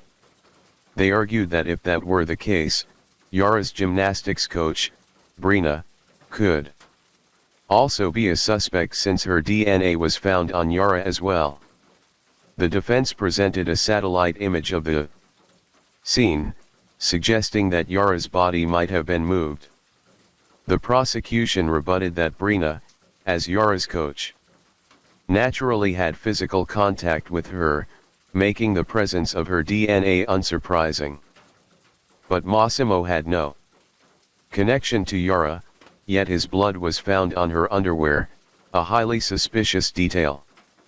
Furthermore, the satellite image provided by the defense proved nothing, as there was no evidence at the scene to suggest Yara's body had been moved. After a lengthy trial, the court delivered its verdict. The defendant, Massimo, was found guilty of intentional murder and sentenced to life in prison. Dissatisfied with the ruling, he appealed. On October 2, 2018, Italy's Supreme Court upheld the original life sentence for Massimo. And so, today's case comes to a close. Several families were deeply affected by this tragedy. Jep's wife, in her twilight years, had to confront the painful truth of her husband's infidelity and his illegitimate child. Esther's husband faced an even more tragic fate. Not only were his son and daughter not biologically his, but his family was shattered by this revelation. To make matters worse, he was diagnosed with terminal cancer. Though Esther publicly defended her husband, insisting the children were his, her words rang hollow in the face of scientific evidence. Yara's passing left an irreparable wound in her family's hearts. Though the killer has been brought to justice, a life lost can never be reclaimed. This case leaves us not only with the condemnation of crime, but also with a renewed appreciation for life and the pursuit of justice. The tranquility of the small town was shattered, and the shadow cast over Yara's family may never lift. Story 3. In this fast-paced world, pulling out your phone to order a bubble tea or book a ride has become second nature. Few ever stop to consider the lurking dangers. But for one college student, just like countless others, hailing a ride late at night seemed like a harmless choice. The moment she opened the car door and stepped inside, the door to her fate slammed shut. A vicious trap had been set, and no matter how desperately she fought, there was no escape. In the end, she was stabbed over 120 times, her blood staining the car, drenching everything around her in crimson. This case sent an entire university into a tailspin, exposing a danger too often overlooked. The tragedy even spurred the creation of a critical new law aimed at protecting passengers from predators exploiting transportation services to commit heinous crimes. So, what horrors befell this young student? Now, let's dive deeper into this chilling story. Columbia, the largest city and beating heart of South Carolina, USA, is steeped in a rich history. Established as the state capital in 1786, it evolved into a vital hub for commerce and transportation. Yet during the American Civil War, Columbia endured devastating destruction before rising from the ashes as a modern metropolis. The prestigious University of South Carolina calls the city home. And it was here in this very place that the tragedy of a young student named Samantha unfolded. Samantha Josephson, a senior at the University of South Carolina, was on the cusp of graduation. Her future brimming with promise, she had her sights set on pursuing a master's degree in law, dreaming of becoming a brilliant attorney. Born on August 13, 1997 in Princeton, New Jersey, Samantha grew up in an intellectual family where both parents were highly educated. She had an older sister, 2 years her senior, and the family lived in harmony filled with joy.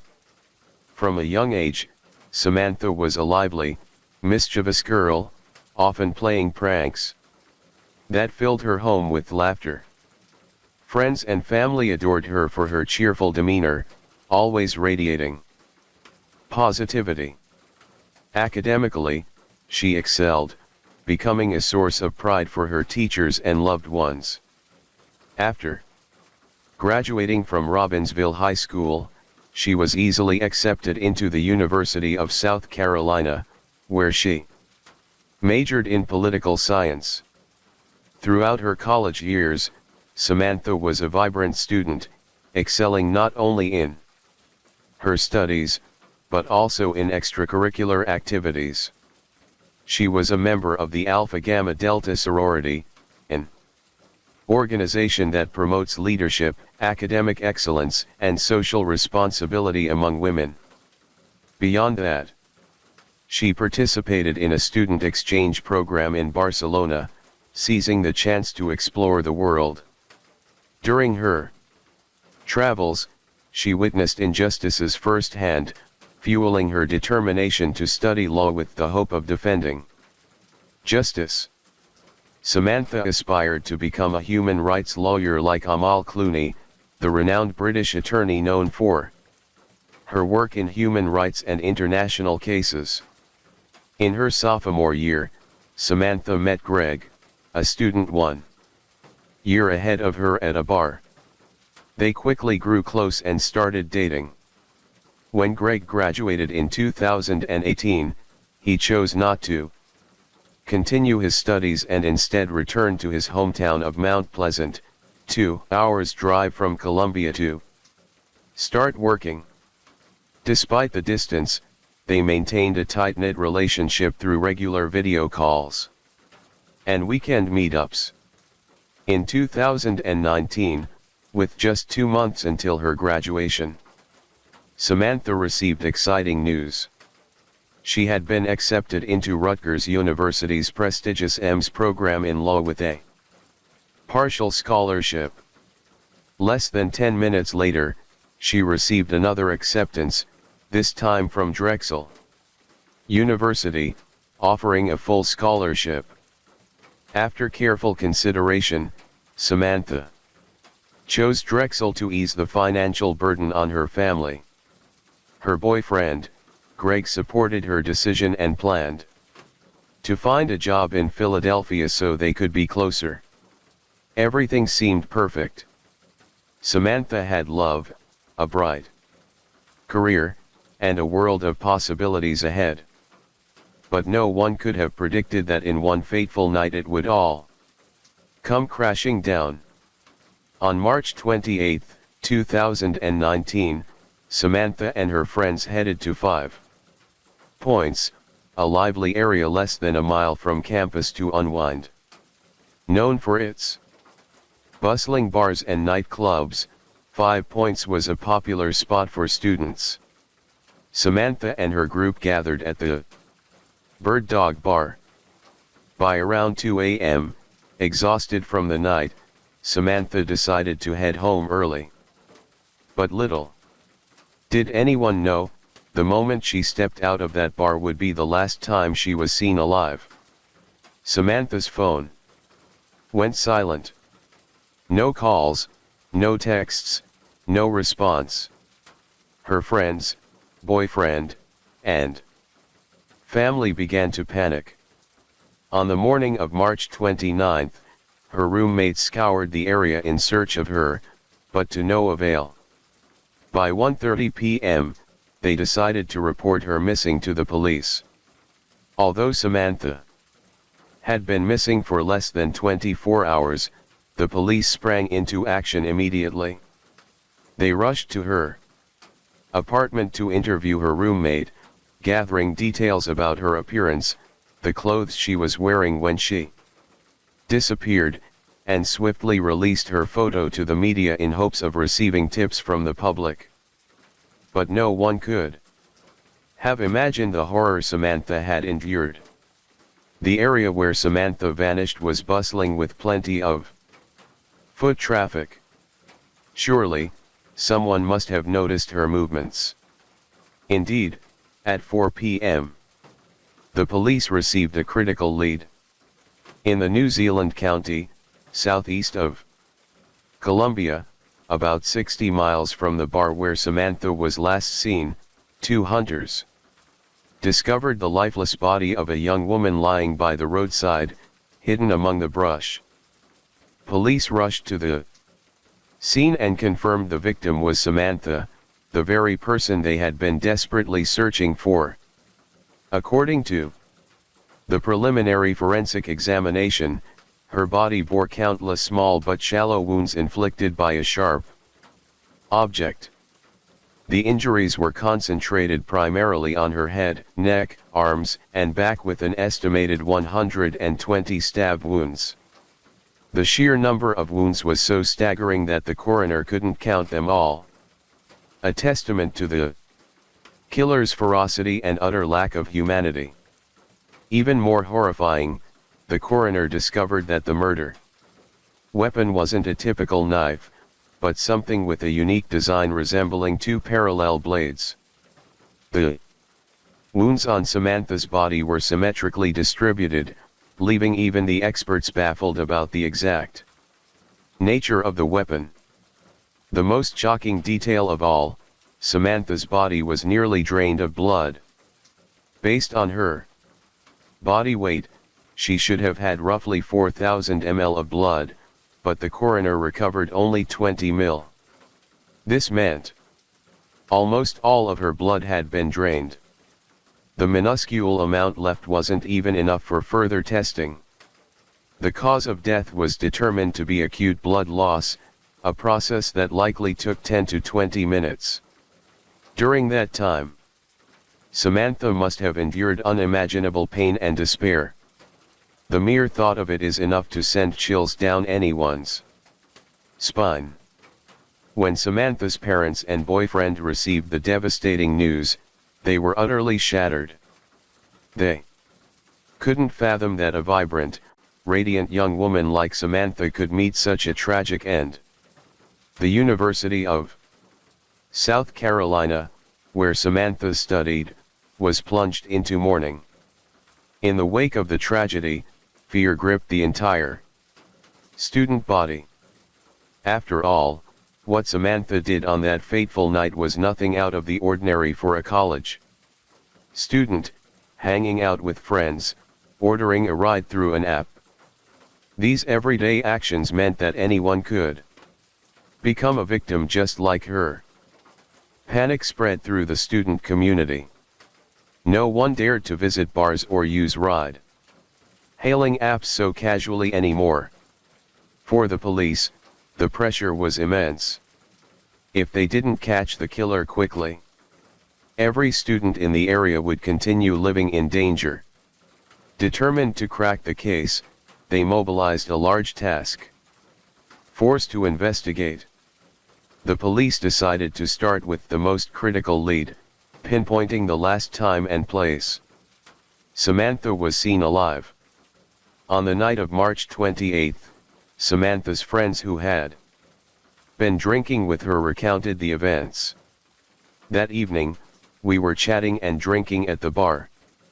Samantha wasn't in the best mood, but she seemed fairly normal. Around 2 a.m. on the 29th, she said she wanted to head home to sleep and left before us. Samantha's boyfriend, Greg, also provided his statement. That day, my girlfriend and I were texting. Her parents were unwell, so she wasn't in high spirits. We messaged until 2:04 a.m. when she told me she had booked an Uber and the car was on its way. That was the last message I received from her. After that, she stopped responding. Greg explained that since they shared their locations with each other, he checked his phone and noticed something unusual about Samantha's route.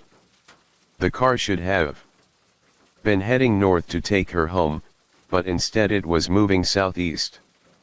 Sensing something was wrong, Greg called and texted her repeatedly, but couldn't reach her.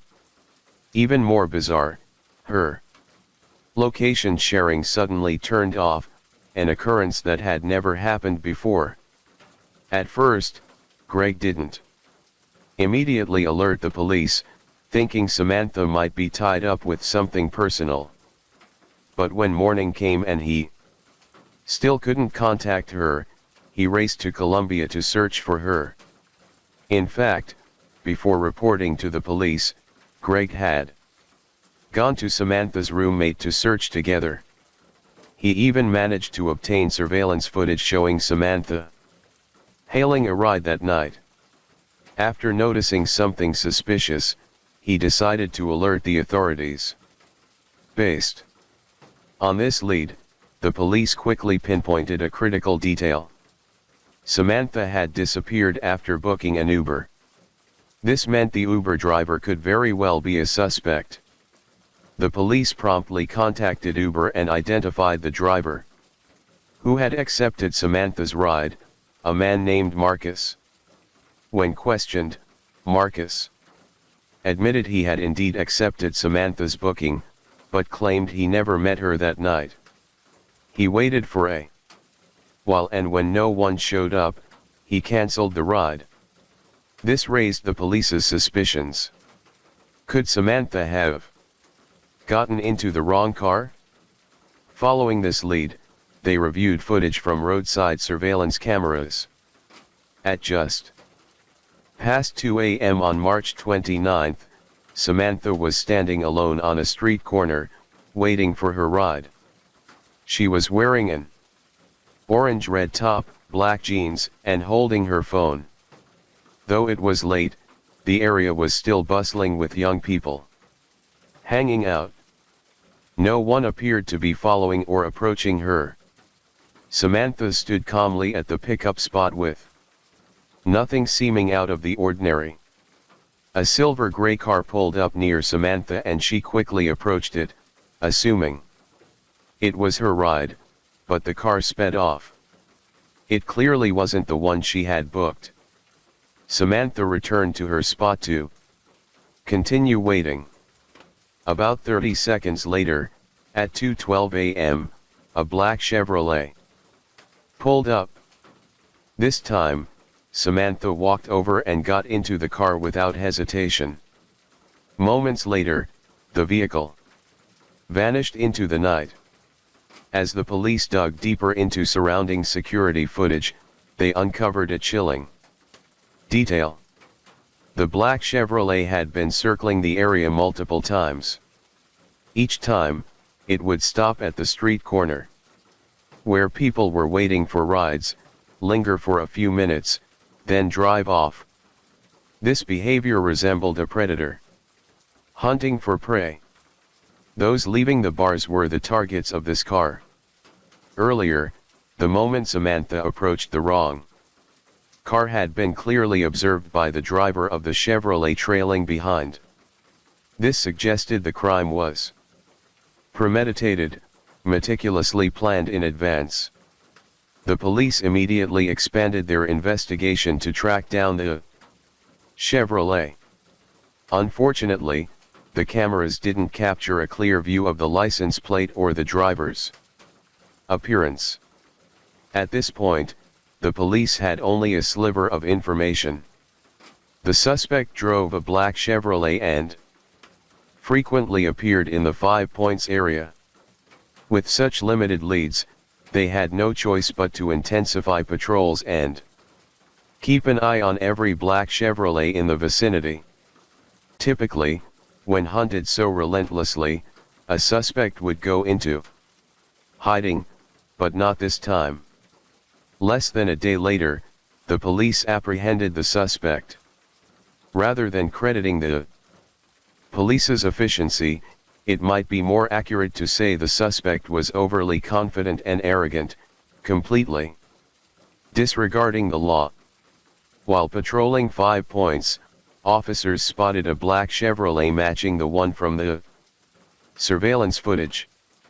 Without hesitation, they pulled the car over for inspection. A man wearing a white hoodie seated inside was asked to step out, but the moment he exited the vehicle, he suddenly turned and fled. At the time, there was still a female passenger in the car. When questioned, she appeared utterly bewildered, unsure of what was happening.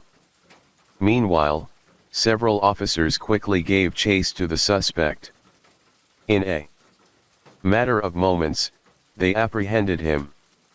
His decision to flee before even being questioned suggested he had something to hide. However, even after being caught, the suspect remained silent in the face of the police's questions. He only claimed to be struggling to breathe and demanded medical attention.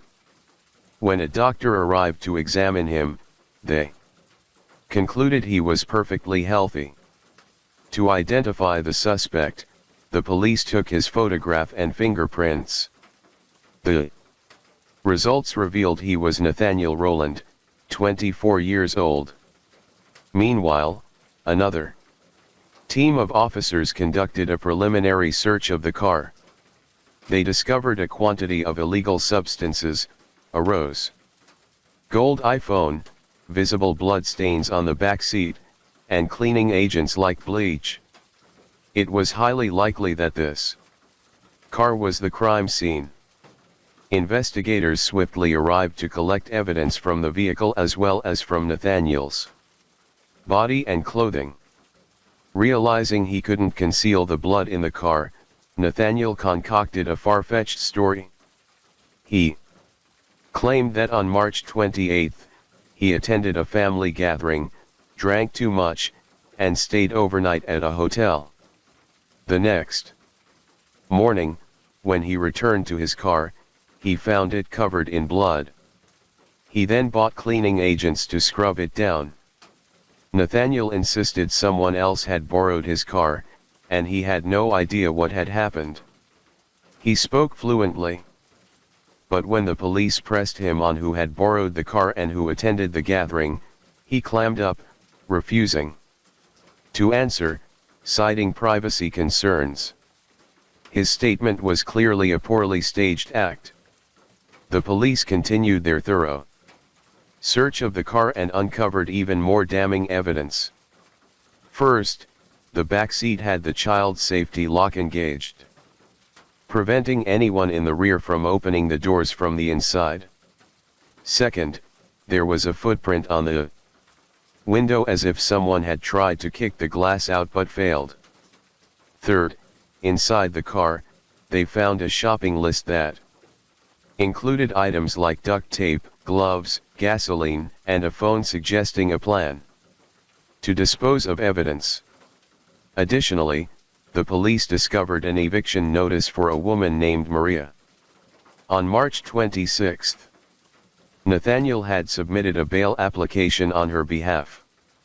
After verification, the police confirmed that Maria was Nathaniel's current girlfriend.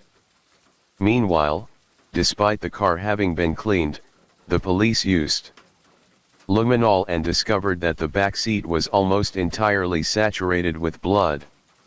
A seasoned investigator with 25 years of experience remarked that this was the most gruesome crime scene he had ever encountered.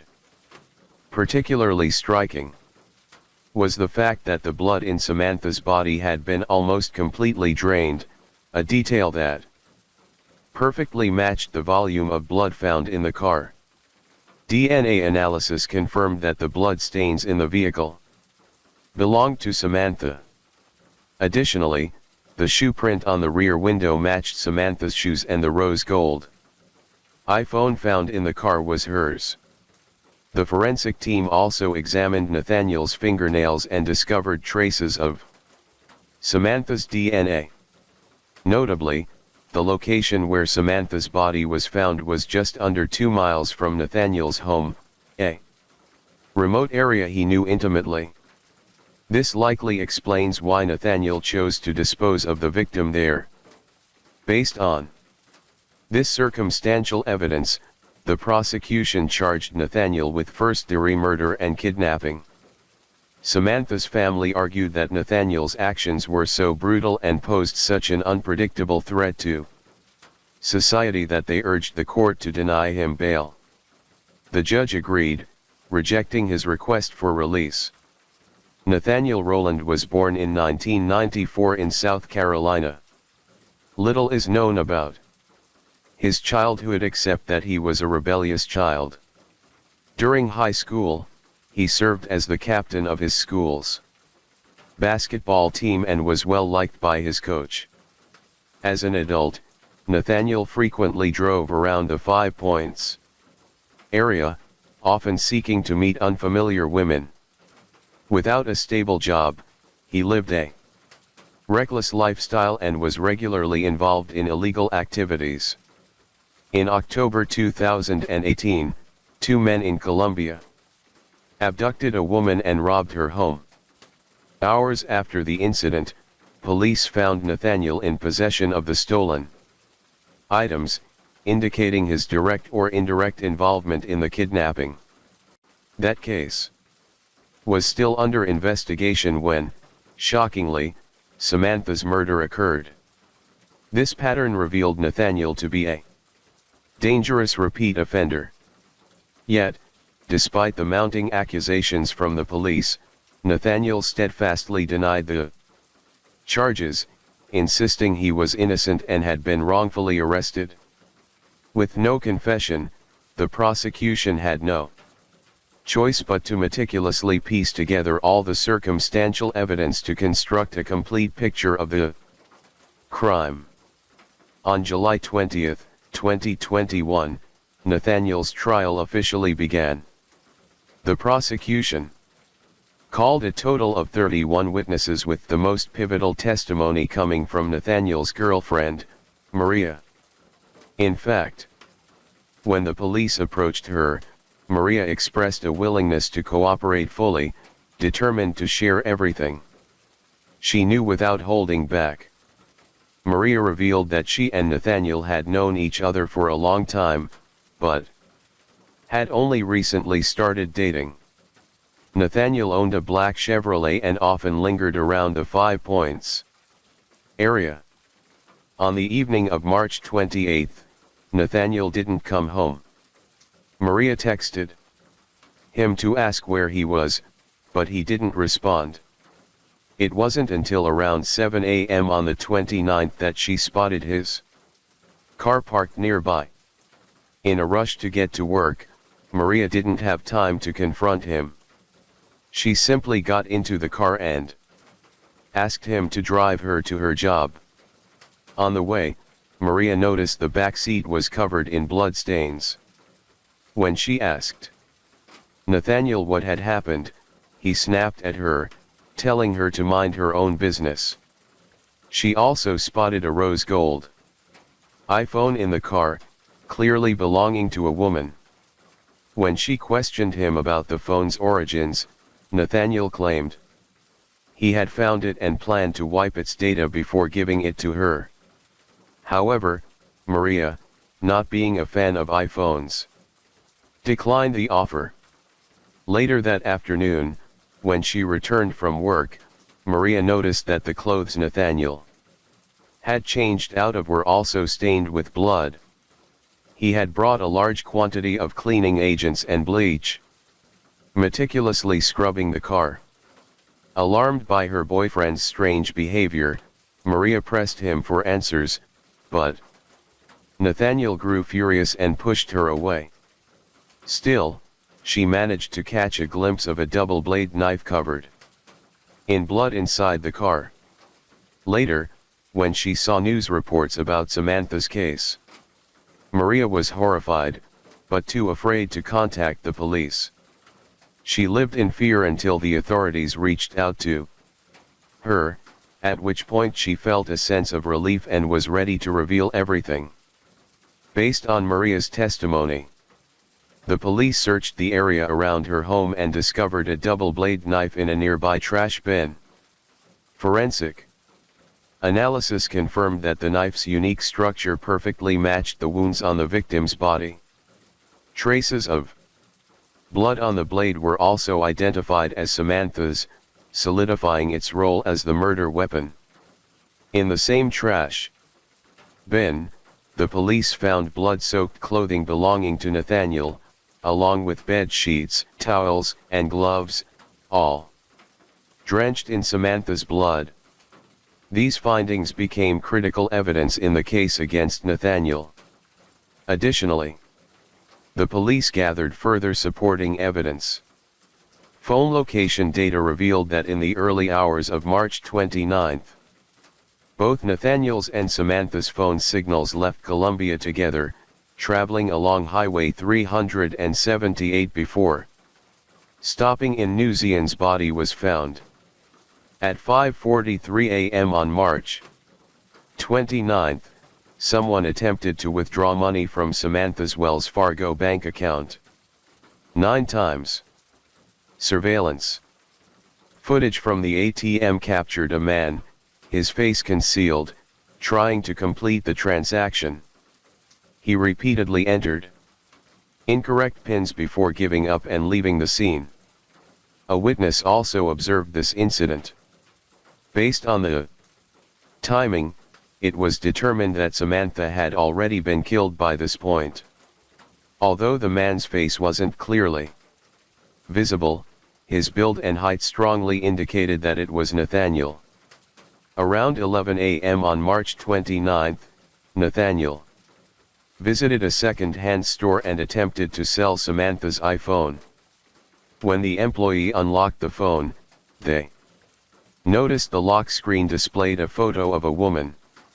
When asked about the phone's origins, Nathaniel gave a vague, hesitant response, unable to provide a reasonable explanation. As a result, the employee refused to buy the phone, leaving it in Nathaniel's possession. With the evidence collected, it was almost certain that Nathaniel was the perpetrator. However, the trial did not proceed as smoothly as anticipated. Nathaniel's defense attorney argued that no DNA from Nathaniel was found under Samantha's fingernails, suggesting he couldn't be the killer. Theoretically, if Samantha had been attacked, she would have fought back fiercely, leaving traces of her assailant's DNA under her nails. The absence of such evidence, the defense claimed, proved Nathaniel's innocence. In response, the prosecution countered that if the attack was sudden and overwhelmingly violent, Samantha may not have had the chance to resist. Alternatively, she might have fought back, but only made contact with the assailant's clothing, leaving no DNA behind. Furthermore, an examination revealed that Samantha's nails had been trimmed within 1 to 2 days after her murder, a possible attempt by Nathaniel to erase evidence and cover his tracks. When this argument failed to gain traction, the defense called additional witnesses to support their client. Nathaniel's cousin testified that on the night of March 28, 2019, Nathaniel had been drinking heavily and slept through the night, leaving no opportunity to go out. Nathaniel's father also claimed that on the morning of March 29, Nathaniel discovered his car keys were missing, only to later find them in a parking lot. When he opened the car door, he found it filled with bloodstains. The father suggested that someone else might have used Nathaniel's car to commit the crime, asserting his son's innocence. Nathaniel's family, friends, and high school basketball coach all tried to portray him as a good person, mischievous perhaps, but incapable of committing such a barbaric crime. However, these defenses couldn't sway the overwhelming evidence presented by the prosecution. On July 27, 2021, after just over an hour of deliberation, the jury unanimously found Nathaniel guilty of murder and kidnapping charges. In a final statement, Nathaniel's mother pleaded for leniency, insisting her son was a compassionate person incapable of such a crime. But the judge deemed Nathaniel's actions too cruel and abhorrent. He described the case as one of the most severe and savage murders he had ever encountered in his courtroom. As a result, no leniency was granted. Nathaniel was sentenced to life in prison without the possibility of parole. Notably, throughout the trial and even as the verdict was delivered, Nathaniel maintained a cold, unrepentant demeanor, a chilling display that sent shivers down the spines of those present. Although the perpetrator received a fitting sentence, Samantha's death left an indelible scar on her family. Her parents often broke down in tears, tormented by the thought of the over 100 wounds inflicted on their daughter's body. Reflecting on their daughter's passing, Samantha's parents identified a critical factor that contributed to this tragedy: ride-hailing apps. Had their daughter not entered the wrong car, the killer would never have had the opportunity to strike. Determined to prevent similar tragedies, they launched a campaign to raise awareness about safety when using ride-hailing services. They also established the What's My Name Foundation, which focuses on educating the public about ride-hailing safety, supporting charitable organizations, and providing college scholarships to select high school students. Samantha's parents collaborated with lawmakers to advocate for legislative reforms to enhance passenger safety in ride-hailing services. Thanks to their tireless efforts, in June 2019, South Carolina passed a ride-hailing safety law named after Samantha, known as the SAMI Law. Under this law, ride-hailing vehicles are required to display clear signage on the front and rear of the car. Additionally, the rear side windows must feature information boards showing the driver's name, photo, and license plate number, making it easier for passengers to verify their ride. The law also imposes strict penalties on those impersonating ride-hailing drivers, with fines up to $500 and a maximum jail term of 30 days. Those who exploit ride-hailing services to commit crimes face fines of up to $1,000 and a maximum prison sentence of 2 years. Passengers are also encouraged to exercise caution before entering a vehicle. They are advised to ask the driver, "What's my name?" as only the legitimate driver would know the passenger's booking details. The What's My Name Foundation uses Samantha's nickname, Sammy, to remind people that this final verification step before getting into a car is crucial. Subsequently, the SAMI law was recognized by the state of New Jersey and gradually refined. By July 2020, the law passed the U.S. House of Representatives with unanimous support. Despite the challenges and obstacles in the legislative process, the SAMI law officially became federal law in 2023. Samantha's case is a horrific crime, showcasing the brutality and callousness of the perpetrator. While justice was served with Nathaniel's sentencing, the pain inflicted on the victim's family remains irreparable. The passage of the SAMI law marks a significant step forward in protecting passengers using ride-hailing services, but it also serves as a bitter reminder that such protective measures often come at the cost of irreplaceable loss. Story 4. Now we'll delve into the story of the youngest woman on death row in the United States since the reinstatement of the death penalty. At the time of her crime, she was just 18 years old. The jury painted a deeply contradictory portrait of this young woman, an angelic face hiding a demonic heart. She could casually collect fragments of a human skull as if they were trophies, proudly showing them off without a shred of regard for the value of life. Even after being locked behind bars, she showed no remorse. Instead, she continued to commit crimes within the prison walls. Some branded this perpetrator the embodiment of evil, a malevolent soul from birth. Yet, others argue that no one is born a monster. Rather, it was the tragedies of her life that propelled her down a path of crime. So, what lies beneath this chilling tale? Now, let's explore the case at hand.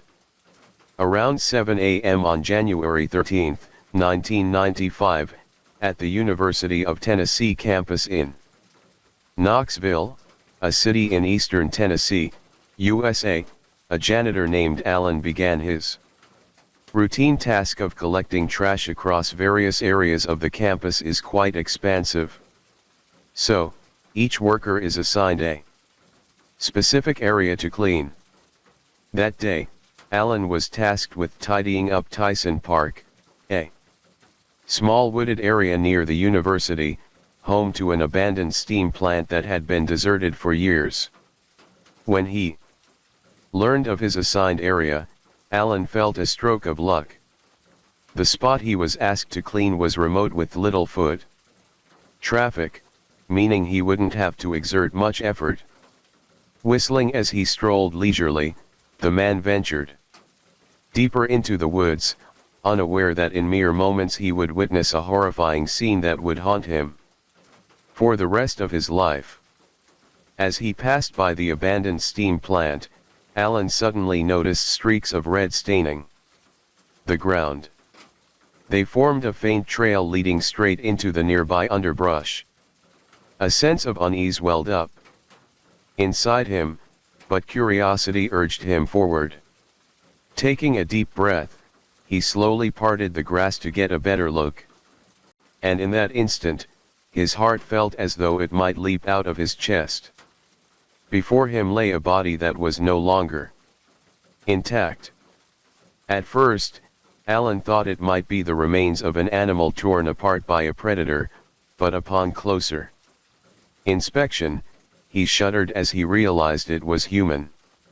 The victim was shirtless, her skin covered in countless deep cuts, as if sliced meticulously with a razor blade or a utility knife. At the center of her chest, a five-pointed star had been carved deep into her flesh. The blood had dried, forming dark, clotted patches that made the wounds appear even more grotesque. But what horrified Alan the most was the victim's head. It had been so brutally battered that it was nearly unrecognizable. In that moment, his entire body froze, his legs trembling as if they might give way beneath him. Overwhelmed with panic, he bolted out of the woods, his shaking hands fumbling to dial the police.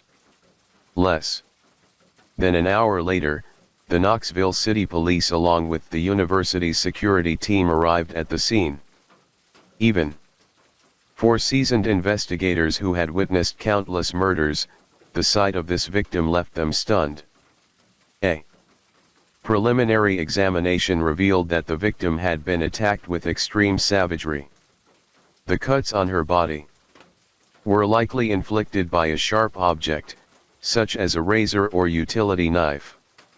Her head had been repeatedly struck with a large rock, leaving it completely disfigured.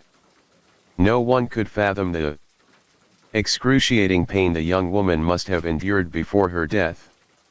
The police quickly cordoned off the crime scene and transported the victim to the forensic center for further examination. The crushed state of her head made on-site identification impossible. All they could determine was that the victim was a young woman. Given that the crime occurred so close to the university campus, authorities feared the news would spark panic among students. So, they swiftly contained the area and controlled the flow of information. The university administration was equally concerned. With the killer still at large, could someone else become the next victim? If the perpetrator was a student or if their target was students, the consequences could be catastrophic. For this reason, solving the case quickly became the top priority. The first task for the police was to identify the victim. Since the university campus typically saw little outside traffic, it was highly likely that the victim was a student enrolled there. To confirm this, the police reached out to faculty and staff, inquiring whether any students had recently gone missing. During the investigation, a staff member responsible for managing the dormitory entry and exit logs provided a crucial lead. According to this individual, among the students in the school's vocational training program, there was a 19-year-old girl named Colleen S. L. Moore. She had left the dorm the previous evening and had not returned since. Colleen Surmer was born on September 20, 1975. She lived with her mother, stepfather, and younger sister in Orange Park, Florida. In September 1994, unable to afford college tuition, Colleen decided to join a vocational training program offered by the U.S. Department of Labor.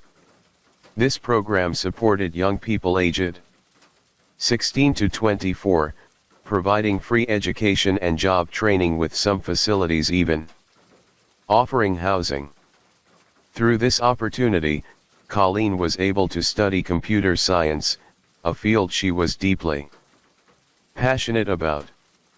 Notably, the vocational training program in Knoxville, where Colleen was enrolled, shut down just a few months after the murder took place.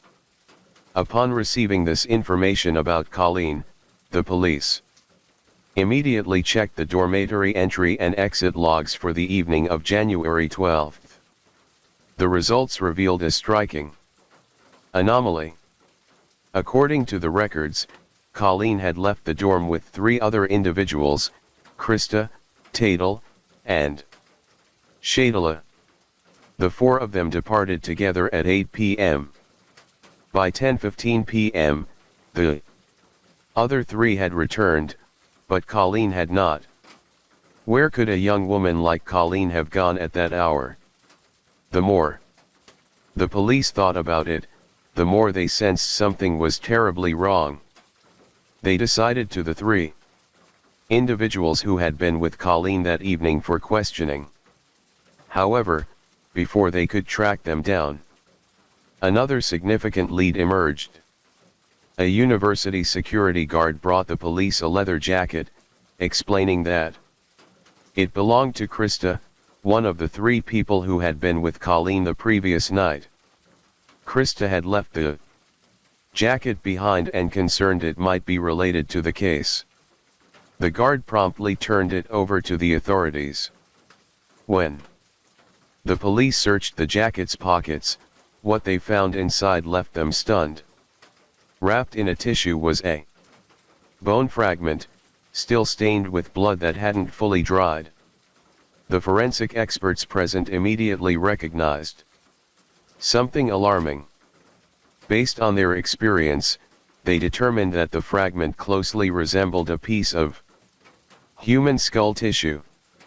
However, they couldn't draw a definitive conclusion on the spot and needed to send the sample to the forensic center for a more precise analysis.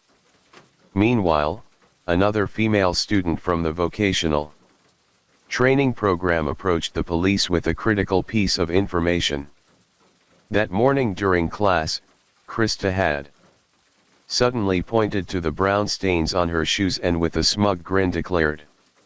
She then began to boast, describing in vivid detail how she had slit her rival's throat and used a rock to crush her skull. Hearing this, the police felt a chill run down their spines. They immediately recalled the young woman's body, savagely mutilated in the woods. And a horrifying question surfaced in their minds. Could it be that after committing such a heinous act, this young woman felt no fear and instead took pride in flaunting her crime? With suspicion mounting, the investigative team began questioning the three individuals who had been with Colleen on the night of the murder.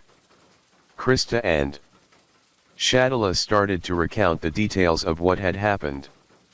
And piece by piece, the puzzle began to take shape. It all started when Krista decided to teach Colleen a lesson. Convinced that Colleen was trying to seduce her boyfriend Tatarol, Krista had joined the vocational training program in 1994, where she met Tatarol, a 17-year-old teenager. The two quickly grew close, bonded by a shared and disturbing belief in Satanism. This religion was steeped in warped, sinister doctrines that rejected God, exalted cruelty over compassion, and involved rituals to summon demons, sometimes even performing human sacrifices. To most people, these practices were horrifying and deeply wrong. But for Krista and Tatarol, they were a thrilling obsession. Their shared darkness drew them together, and they soon became a couple. But their happiness didn't last long. When the holidays arrived, Krista had to return home, leaving Tatarol alone at the dorm. Unable to bear the loneliness, he began seeking a replacement, and his attention quickly turned to Colleen. Tatarol started approaching her, using every trick in the book to charm her. He believed that with his girlfriend away, no one would ever find out, but he was gravely mistaken. Women's intuition is often razor sharp. The moment Krista returned, she immediately sensed something off in the dynamic between Tatarol and Colleen. The chemistry between them was too obvious to conceal, no matter how hard they tried. Krista furiously confronted Tatarol, demanding to know if he had betrayed her. Naturally, he denied it vehemently. Colleen's friends also stepped in to defend her, insisting there was nothing between the two of them. But despite all the denials, Krista trusted her instincts. She wasn't one to let things slide. From that moment on, Krista relentlessly tormented Colleen, using threatening words that left her living in constant fear. Colleen called her mother multiple times, desperately pleading to leave the vocational training program, but her mother refused. She insisted that Colleen finish her studies before even considering leaving. After a while, mere threats were no longer enough to satisfy Krista's rage. She wanted Colleen to pay a real price. So, Krista turned to Shadala, a close friend in the vocational training group, and together they devised a plan for revenge. While plotting, Krista decided to involve her boyfriend, Tatarol, in the scheme. Since both were devout believers in Satanism, Krista exploited this to manipulate him. Playing the role of a mystic, she declared, "The universe has been out of balance lately. Without a sacrificial offering, the celestial order will collapse. We won't survive unless we offer up a soul." And the chosen sacrifice was none other than Kalen. To any rational person, such a statement would sound like absurd nonsense. But Tat Errol believed it wholeheartedly. And so the trio set their sinister claws on Colleen, sealing her tragic fate from that very moment. On the afternoon of Thursday, January 12, 1995, Krista reached out to Colleen. She put on a sincere facade, claiming she had been too impulsive in the past. To show her remorse, she invited Colleen to go shopping near the school, hoping to resolve their conflict and become friends. Colleen let out a sigh of relief.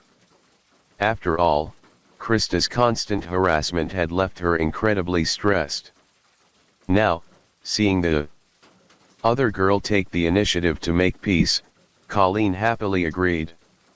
Before heading out, Krista called her boyfriend Tatarol and Shadala to join them.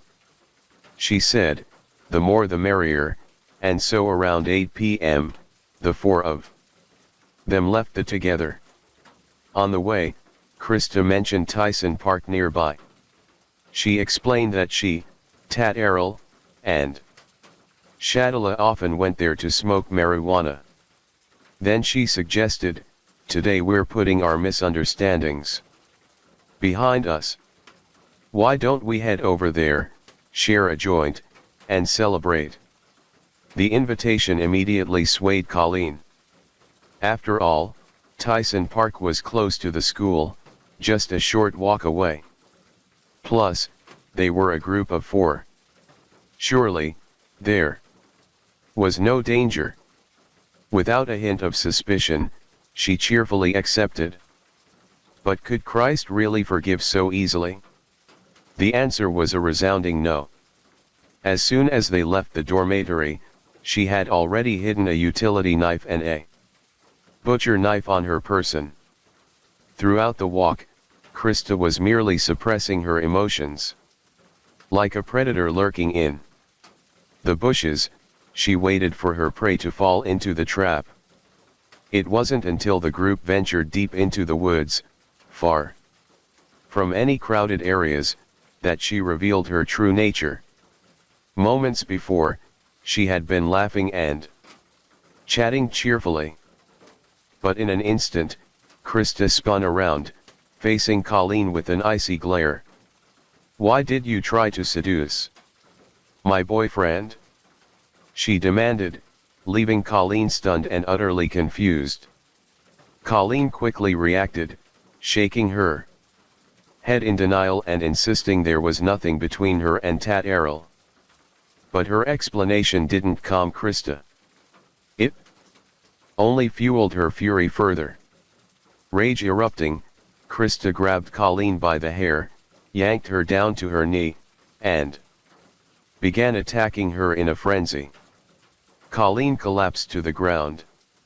Sharp pain coursed through her body, and she couldn't hold back her cries. It was then that she realized something was terribly wrong. Her voice trembling, Colleen sobbed, "Why are you doing this to me? I'll report this to the school." But Krista only sneered unfazed. Instead of stopping, she delivered a brutal kick to Colleen's body, spewing a torrent of vile insults. Despite the relentless assault, Colleen struggled to her feet, summoning all her strength to flee. But she forgot there were two others present. Tatarol immediately lunged forward, pinning Callahan to the ground while Shadala stood guard, watching for anyone who might pass by. At that moment, Krista pulled out the knife she had prepared, coldly striking down with such force that blood sprayed everywhere, staining Colleen's clothes crimson.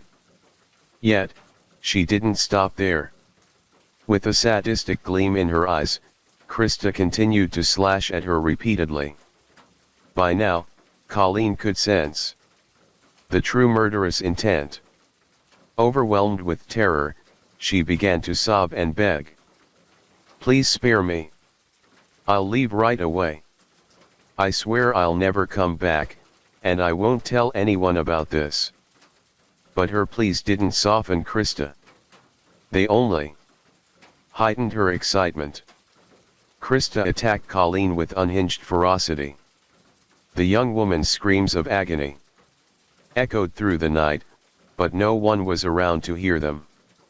To silence her cries for help, Krista slashed a deep cut across Colleen's throat.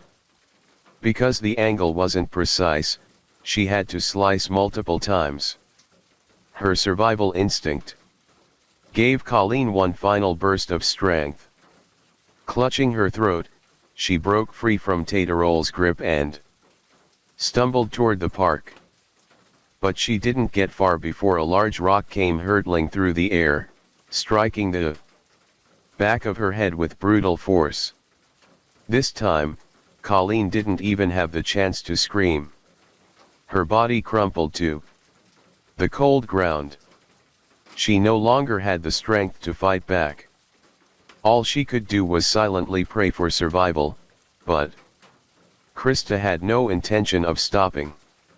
Her excitement only grew. She called Tatar all over, handing him the butcher knife. For the next half hour, the two took turns torturing their victim.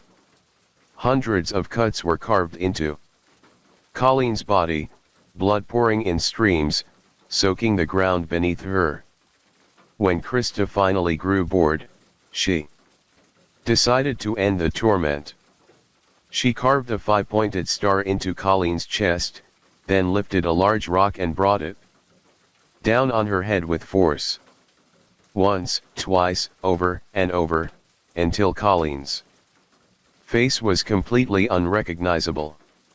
In occult beliefs, it's said that if a person dies with their body no longer intact, their soul cannot find peace and will remain trapped forever in the remnants of their flesh. For this reason, Krista chose a piece of Colleen's skull, her favorite part, as a keepsake, carefully placing it in the pocket of her leather jacket. She believed this would ensure Colleen's soul remained imprisoned, never to be freed. After the horrific crime was complete, the three perpetrators dragged Colleen's body into the underbrush. Before leaving, they rifled through her belongings, taking her ID card and a pair of black gloves, which they later hid at a nearby gas station. By 10:15 p.m., the group returned to the school. As if nothing had happened, calmly heading back to the dormitory and resuming their daily lives. None of them showed any signs of fear or remorse until the police came knocking the next day. In the interrogation room, Krista calmly caressed the 5-pointed star pendant around her neck, a symbol of the faith she revered. With a chilling composure, devoid of any guilt, she recounted the entire crime in meticulous detail, step by step. As the police documented her confession, the transcript spanned 46 pages. The officers present couldn't help but shudder. How could a young woman like her be so ruthless? What had turned her into a demon in human form? Regardless, her confession significantly streamlined the investigation process. The police sent the skull fragment found in Krista's jacket for forensic analysis, and the results confirmed it belonged to Colleen. Additionally, in Krista's dorm room, they discovered a satanic Bible and a pair of jeans covered in stains. DNA testing verified that the stains were Colleen's blood. With all the physical evidence and witness testimonies in place, the Knoxville police officially arrested Krista on charges of murder. A few hours later, Tatel and Shatala were also taken into custody. On March 22, 1996, the trial for Colleen's murder officially began. Before the proceedings started, the jury emphasized in their opening statement that Krista's actions were not only cruel, but also cowardly and barbaric to the extreme. The prosecutor then presented key evidence charging Krista and her accomplices. With the chain of evidence indisputable, after just a few hours of deliberation, Krista was found guilty and sentenced to death for first-degree murder.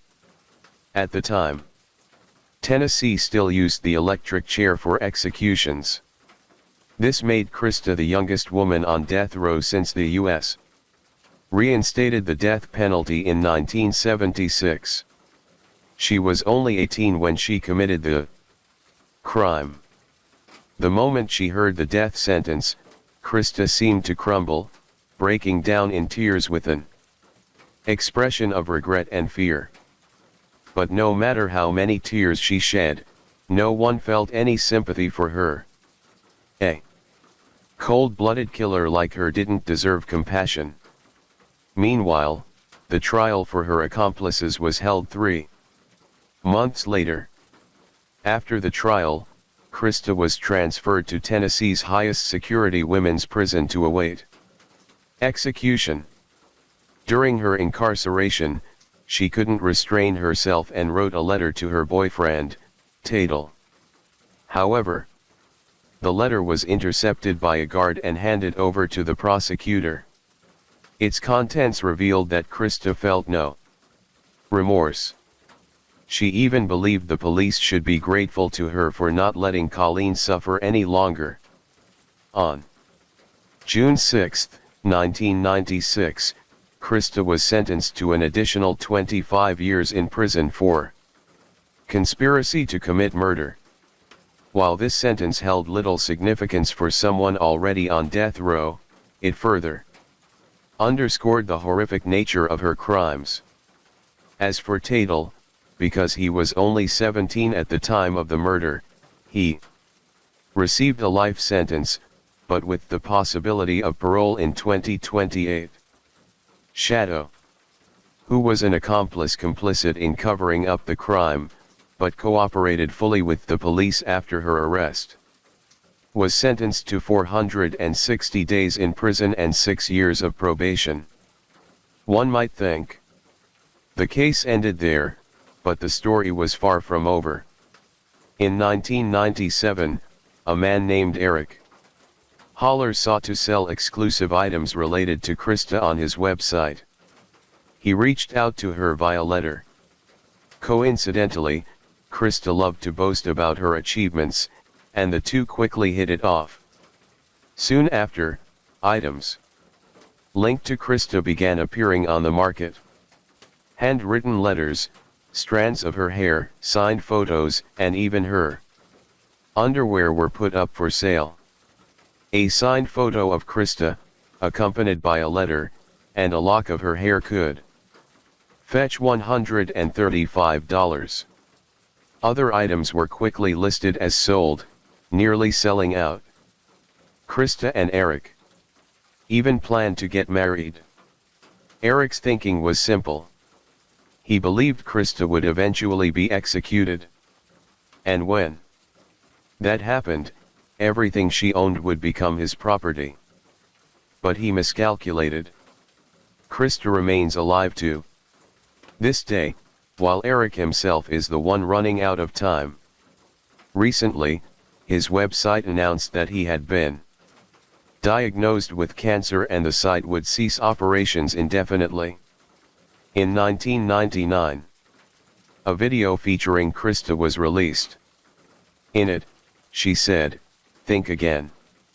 On August 24, 2001, 2 inmates at the prison, Natasha Cornett and Patricia Jones, got into a conflict. Krista suddenly intervened, wrapping a shoelace around Patricia's neck in an attempt to strangle her. Fortunately, guards arrived just in time to stop her. When questioned by the police, Krista shrugged nonchalantly and said, 6 days after the attack on Patricia, Krista had a phone call with her mother. During the conversation, she said, clearly, Krista regretted not being able to finish Patricia off. From then on, other inmates steered clear of Krista. She was placed in solitary confinement in a cell measuring just 113 square feet. Allowed only 1 hour outside each day. For her, freedom had become a distant dream. The attack on Patricia Jones led to Krista being convicted of yet another charge, attempted first-degree murder. Even so, this new sentence had little impact on her predetermined fate. Krista's lawyer once attempted to appeal, hoping to have her death sentence commuted to life imprisonment. The reasoning for the appeal was almost laughable. They argued that a life sentence would help her realize her mistakes more than a death sentence would. But, ironically, Krista seemed so fed up with her prison life that she rejected the appeal and even requested immediate execution. She said the judge, who had never heard such a bizarre request in his career, agreed and set her execution date for August 19, 2002. Krista repeatedly expressed her gratitude, saying, in 2008, Krista filed for a retrial. During the hearing, as she listened to a recording of her 1995 confession, she couldn't hold back her tears, but those tears changed nothing. Her request for a retrial was once again denied in 2012. No one knows how Krista managed to convince a 34-year-old man named Donald Cutt, who had been corresponding with her for over a year, to willingly help her escape from prison. Donald bribed a 23-year-old guard named Justin Heftlin, paying him to create a spare key to unlock the prison doors. However, the plan was exposed before it could even take off, thanks to a tip-off. On May 31, 2012, Donald was charged with bribery and conspiracy to escape, receiving a 7-year prison sentence. The guard, Justin, cooperated with the police and testified in court, avoiding jail time, but losing his job at the prison. As for Krista, since there was no direct evidence proving her involvement in the escape plan, she emerged unscathed. Afterward, unwilling to face execution, Krista filed a complaint with the state's Human Rights Commission, claiming she had long suffered from severe mental illness that wasn't properly considered during her trial, resulting in an unfair verdict. Upon receiving her complaint, the Human Rights Commission immediately sent experts to conduct a psychiatric evaluation of Krista. The results were surprising. She was indeed suffering from a mental disorder. Investigative reports revealed that her condition was closely tied to a deeply traumatic past. Krista Gale Pike was born on March 10, 1976 in Beckley, West Virginia, USA. Her father was utterly irresponsible, frequently abusing his daughter during her early years before abandoning both mother and child just 3 years after Krista's birth. But compared to her father, Krista's mother, Carissa, was even worse. Carissa was a nurse, but a severe alcoholic. Even while pregnant, she was constantly intoxicated, causing significant underdevelopment in Christ's frontal lobe. The frontal lobe governs behavioral control and decision-making. And damage to this area increases the risk of bipolar disorder. As a result, Krista suffered from epilepsy from birth.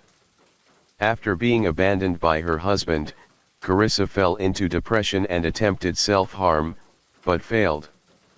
Instead of seeking to rebuild her life, she unleashed her resentment on her daughter through brutal beatings and relentless torment. Carissa then cycled through a series of lovers. To her, personal gain trumped everything. Parties, alcohol, and men always took precedence over her daughter. Krista was little more than a disposable object in her mother's eyes. Once, when Krista was just learning to walk, she suffered a sudden epileptic seizure and had to be rushed to the hospital. Her grandmother called Carissa for help. But at the time, Carissa was out on a date at a bar and didn't bother to check on her daughter. When Krista was 8 years old, her mother's fourth boyfriend, who disliked children, prompted Carissa to send Krista to live with her grandfather. Krista's grandfather owned a slaughterhouse and raised numerous animals. She grew fond of them, but eventually they were all slaughtered right before her eyes. This left a lasting psychological scar on Krista. At 12 years old, the only person who had ever shown Krista warmth, her grandmother passed away. From that point on, Krista lost the will to live. After a failed attempt to end her life, she began suffering from memory loss and schizophrenia. At 15, Krista was assaulted by a neighbor. She filed a lawsuit, but her mother refused to believe she was a victim and withdrew the case. In her mother's eyes, Krista was a delinquent child. Carissa once saw her daughter holding a knife to a boyfriend's throat, unaware that those men had been secretly abusing her. The repeated injustices drove Krista to contemplate ending her life multiple times. At 16, while walking down the street, Krista was dragged into the mountains by a stranger and attacked.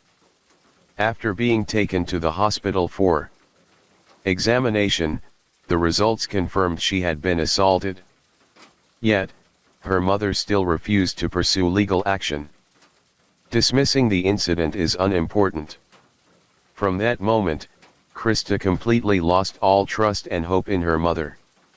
In September 1994, Krista's mother decided to send her to a vocational training program. In Carissa's mind, once her daughter had a trade, she could sever ties completely. It was in this cold, unloving family environment that Krista grew increasingly radicalized, ultimately stepping onto the path of crime. Given Krista's unique circumstances, the Human Rights Commission conducted a final evaluation and review. Time passed, and on August 27, 2020, the Tennessee State Court submitted a request to the U.S. Supreme Court to set an execution date for Krista.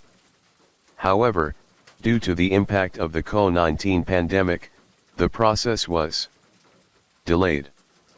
Krista continued to appeal for a reduced sentence, but the court denied her request. She then cited a case involving juveniles, arguing she should receive similar leniency. However, the Tennessee Supreme Court affirmed that she was 18 at the time of the crime, an adult under the law, and rejected her request for a retrial. Currently, Krista is the only female inmate in Tennessee facing the death penalty. If her sentence is carried out, she will become the first woman executed in the state in over 200 years. Krista has also set up a website to plead for clemency. She claims she deserves a chance at forgiveness, expressing remorse for what happened that night and a desire to turn back time to right her wrongs. She emphasizes that the person she is today is no longer the same as she was over 25 years ago. Public opinion on the matter is deeply divided. Some argue that the traumatic events of Krista's childhood profoundly impacted her mental state. At the time, medical Knowledge was limited and her condition went undetected and unrisked. Serious mental health issues may have impaired her ability to control her actions during the crime. For these reasons, some express sympathy and believe Krista should not be executed. However, many others firmly believe the death penalty is necessary. Colleen's family has been waiting for Krista's execution for years. A member of the grieving family stated, "I have to fight for Colleen. I am her voice. I want to see the person who murdered her executed, not continuing to live in prison, receiving education, and being supported by our tax dollars." But that wish may never come to fruition. The governor of Tennessee has decided to indefinitely postpone signing the execution order. Unless something changes, Krista may spend the rest of her life behind bars. Additionally, a fragment of Colleen's skull, considered a key piece of evidence, remains in the court's possession. Colleen's mother has repeatedly requested its return, but her pleas have been denied. Feeling helpless, she built a memorial for her daughter in her backyard. Story 5. Have you ever heard of a 15-year-old hacker bold enough to challenge the CIA? The story we're about to unravel sounds like pure fiction, but it's chillingly real. A teenager named Justin Gray Liverman, known as Default D3F4ULT, didn't just breach the world's most fortified systems. He had the audacity to prank call the CIA director himself. This kid hacker left the FBI, intelligence agencies, police, and everyone chasing him, scrambling in his wake. And when he finally got caught, it wasn't because of a slip-up or a tail. What happened? How could a mere boy pull off such earth-shattering feats? Why did he target the CIA? Now, let's unravel today's story. The story begins in West Midlands, England, where a 15-year-old boy lived an ordinary life just like anyone else. His greatest passion, gaming. Counter-Strike owned his heart. This boy was fiercely curious. Sitting in front of his screen, he didn't just want to play. He wanted to dominate, to stand out. So, he started tinkering. Digging into game hacks. Passwords, clever tricks, they became his weapons. Immortal in battles, slicing through walls, crushing opponents, he casually claimed the top spot on leaderboards. But here's the catch. He didn't choose the honest path to glory. Instead, he thrived on cunning, devious shortcuts. That's when the seeds of a turbulent journey were sown. He gave himself the alias Default, a simple name, the Dust, masking of burning ambition to rule everything his way. Default's father worked for the government, so consumed by his job, he barely had time to check on his son. Default's days revolved around school, a bit of soccer, and then diving into the virtual world on his computer until dawn. On average, at least 5 hours a day glued to the screen. Life rolled on like this until one day his mother caught him cheating in games. Worried her son was spiraling, she cut off his internet for a week. But who could have guessed?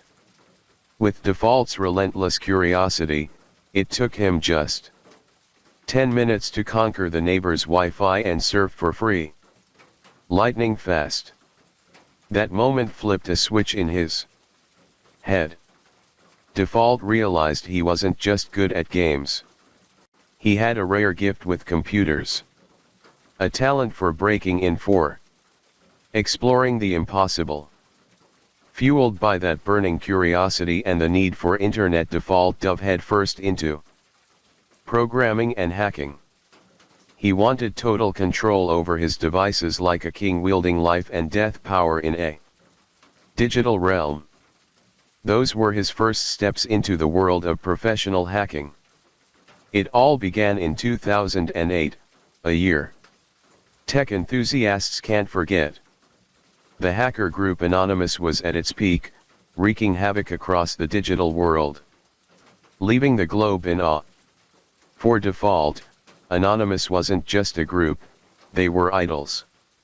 He was obsessed mimicking their moves, their fearless mindset. In 2008, Anonymous proved their terrifying power. From tiny bedrooms, they could manipulate massive corporations, sparking global chaos. Watching his idols work miracles, Default vowed, "I'm going to do that, too." With fierce determination, Default embarked on a relentless, self-taught journey. He tinkered with hacking simple websites like a young scientist running his first experiments.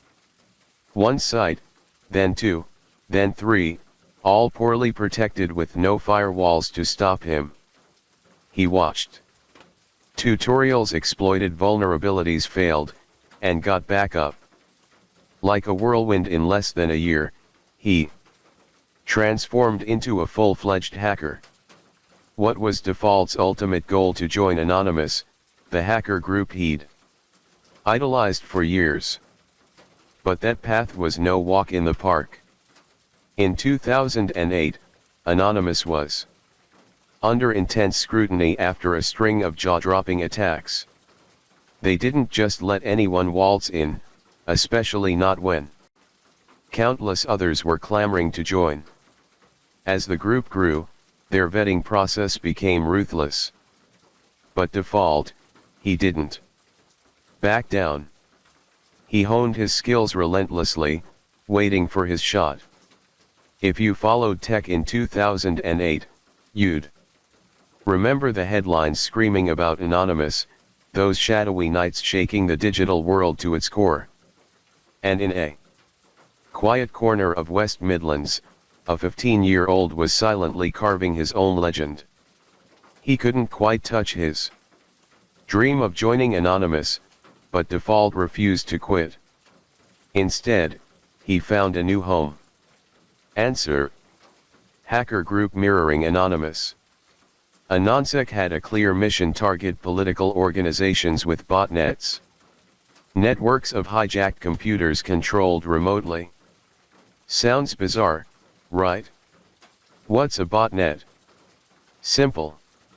It's an army of computers infected through viruses, malicious links from websites, pirated games, or any digital trap. Once in a hacker's grip, these machines become an invisible force, ready to unleash spam viruses or crippling DOS attacks. For Default, Anonymous was the gateway to the world. He dove in head first, thriving in their operations, soaking up knowledge from seasoned members, masters of the digital realm. Their botnet grew stronger, swallowing countless computers into its army. In Default, ever the curious kid wanted to dig deeper into their botnet. So, he hacked into one of the infected machines. What he found: a computer at the University of Windsor's medical school in Canada. Before he could process it, something even more shocking hit him. From that single machine, he could access the university's financial system. Why was it so easy? It's our habits. We all save emails, passwords, or critical data on our devices for convenience, skipping the hassle of retyping passwords. Once Default was in, he had everything. This machine belonged to someone important, someone with access to the university's cash flow. Default started digging, sifting through student records, names, payment statuses, debts. It was all there. he saw 391 students who hadn't paid their fees, owing massive sums, $70,000, $100,000, and a lot of leaves totaling $9.4 million USD. But the real shock came at the bottom of the list. A button labeled "Erase all school debts." Default faced a choice. Click yes to wipe out $9.4 million USD, or no to walk away. With his curious, mischievous streak, he didn't hesitate. He clicked yes. In one click, that colossal debt vanished like a popped soap bubble. Default later said he was sure countless students breathed the sigh of relief, maybe even silently thanking him as their savior. For them, tens of thousands in debt was a crushing burden. In default, he was electrified by what he'd done. But how could a single click erase nearly $10 million? Shouldn't a university have backups records to counter this? Apparently not. They'd left themselves wide open. For default, this was his first hack that truly left a mark. It fueled his obsession, driving him deeper into the path he'd chosen. In 2014, a bizarre scandal rocked Denmark. There, the law permitted something called zoophilia, bluntly sex with animals. A grotesque, morally bankrupt law that made anyone who heard it recoil. It even allowed the buying and selling of animals for these depraved acts. The issue caught Default's eye. He was outraged, especially as a dog owner himself. He asked himself, if someone hurt his dog, could he forgive them? Never. Not in a million years.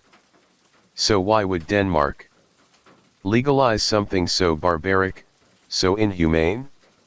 Default, in a non-SEC, decided to act to fight for animal rights. Default and his crew launched a bold, insane move that defied imagination. They obliterated Denmark's official government website. But they didn't stop there. Like warriors cloaked in darkness. Woman.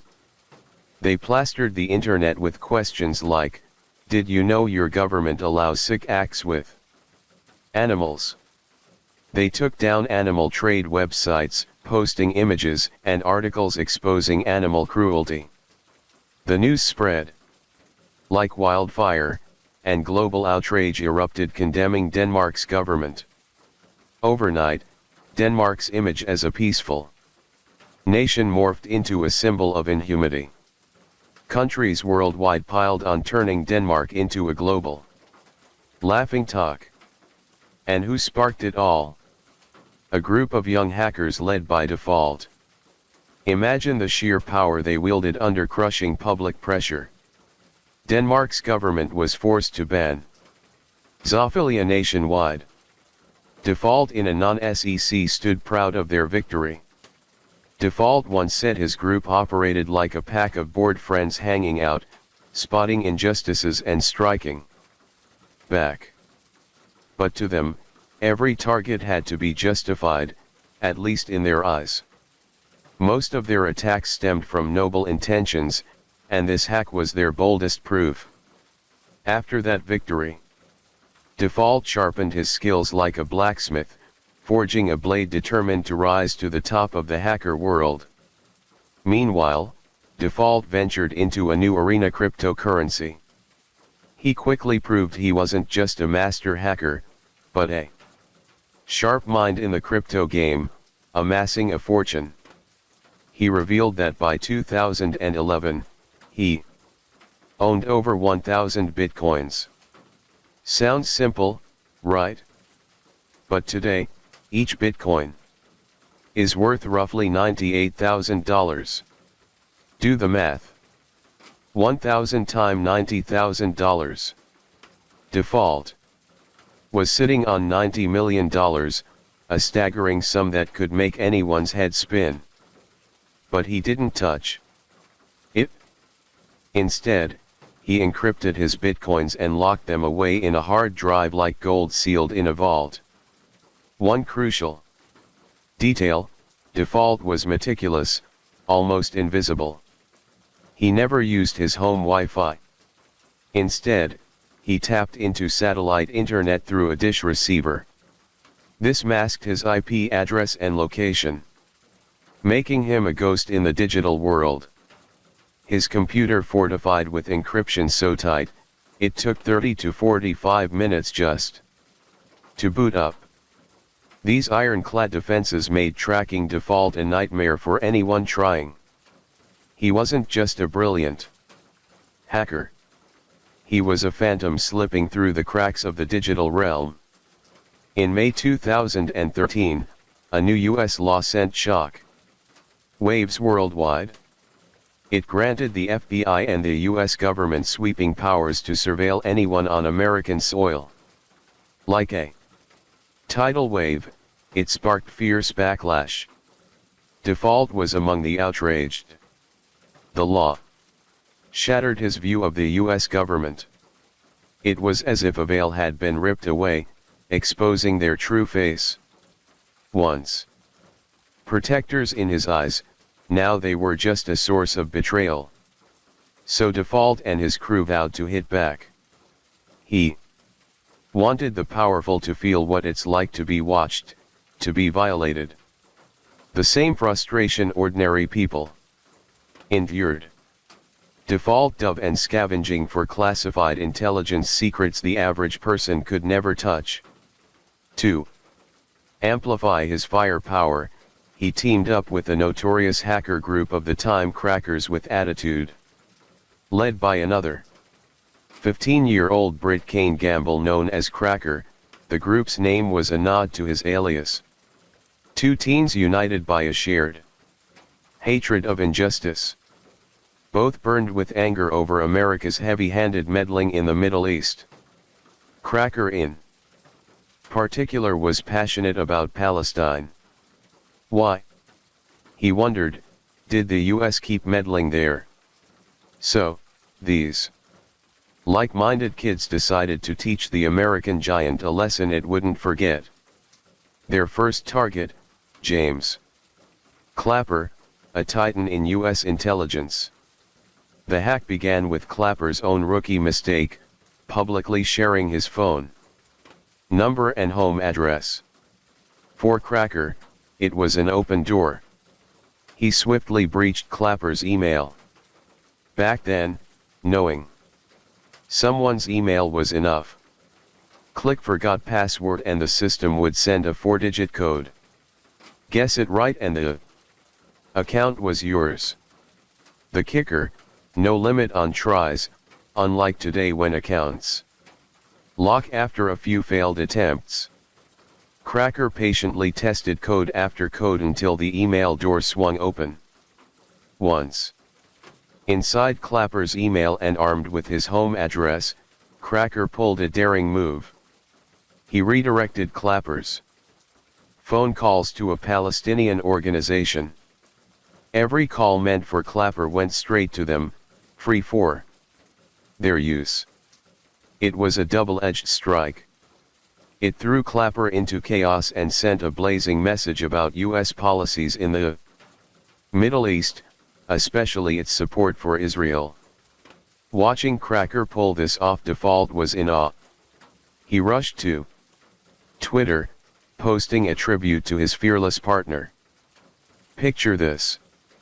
It's 2013 and both are just 15 years old in age when most kids are lost in games, not battling a superpower. From that moment, Default and Cracker grew tighter. Default didn't just collaborate. He joined Crackers with Attitude, targeting top US intelligence officials together. For them, this wasn't a game. It was a war for justice. At least their version of it. With every attack, they proved youth wasn't weakness, but a force that could shake the world. Things escalated when Default and Cracker set their sights on John Owen Brennan, the CIA director. A titan of global intelligence, shockingly. Hacking Brennan was almost too easy. His personal details, phone number, address, were scattered across the internet. For someone like Brennan, a quick Google search pulled up countless articles and sites mentioning him. Ironically, his fame made him an easy mark. Cracker swiftly nabbed Brennan's phone number. Then, in a brazen, almost unthinkable move, he called the CIA director himself. Imagine it. Two 15-year-olds taunting the head of the world's most powerful intelligence agency. They didn't stop at pranks. Over the phone, they hurled insults at Brennan. With defiant tones, they delivered a scathing message to him and the CIA: stop your corruption and crimes. They told Brennan he'd never done anything good for the world, that the CIA's actions were nothing but criminal. Brennan was floored. He couldn't fathom someone daring to call and berate him, let alone knowing his private number. What was their motive? Their end game terrified, Brennan went into hiding, retreating to an isolated location out of reach. But that was just the start. When Cracker breached Brennan's email, he uncovered top-secret documents sensitive enough to rattle the US to its core. Together with Default, they leaked it all to WikiLeaks. Among the 47-plus pages of leaked files were Brennan's classified background records, past convictions, details tied to illicit substances, and more internal directives from the Bush administration about devastating Middle East policies, plus confidential congressional data. The trove was a ticking time bomb sending shock waves through America.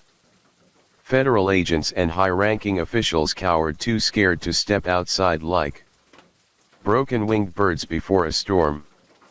Default and Cracker kept pushing. They stole data on over 20,000 FBI agents and 9,000 Justice Department employees. A massive data haul flowed into their hands like water pooling in their palms, ready to be weaponized. They released it all publicly, leaving the US government boasting an untouchable intelligence system utterly powerless. America's mighty intelligence apparatus crumbled before these teenage hackers. They couldn't track, stop, or silence them. The public was furious, demanding answers. If the government couldn't protect CIA and Justice Department data, how could it safeguard citizens' information? How could anyone trust them with personal data? The irony was brutal. The government's own tools turned against it.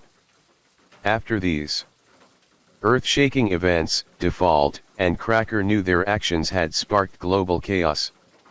The world was buzzing. They braced for heavy consequences. Cracker especially was gripped by fear. He planned to flee to Russia. Far from America, yes. But even there, he felt the walls closing in. How could these kids wreak havoc on the world and still evade capture? No one could track them down. So, how did Default finally get caught? The story is wilder than fiction. One night, Default was deep in an Xbox Live session with a friend.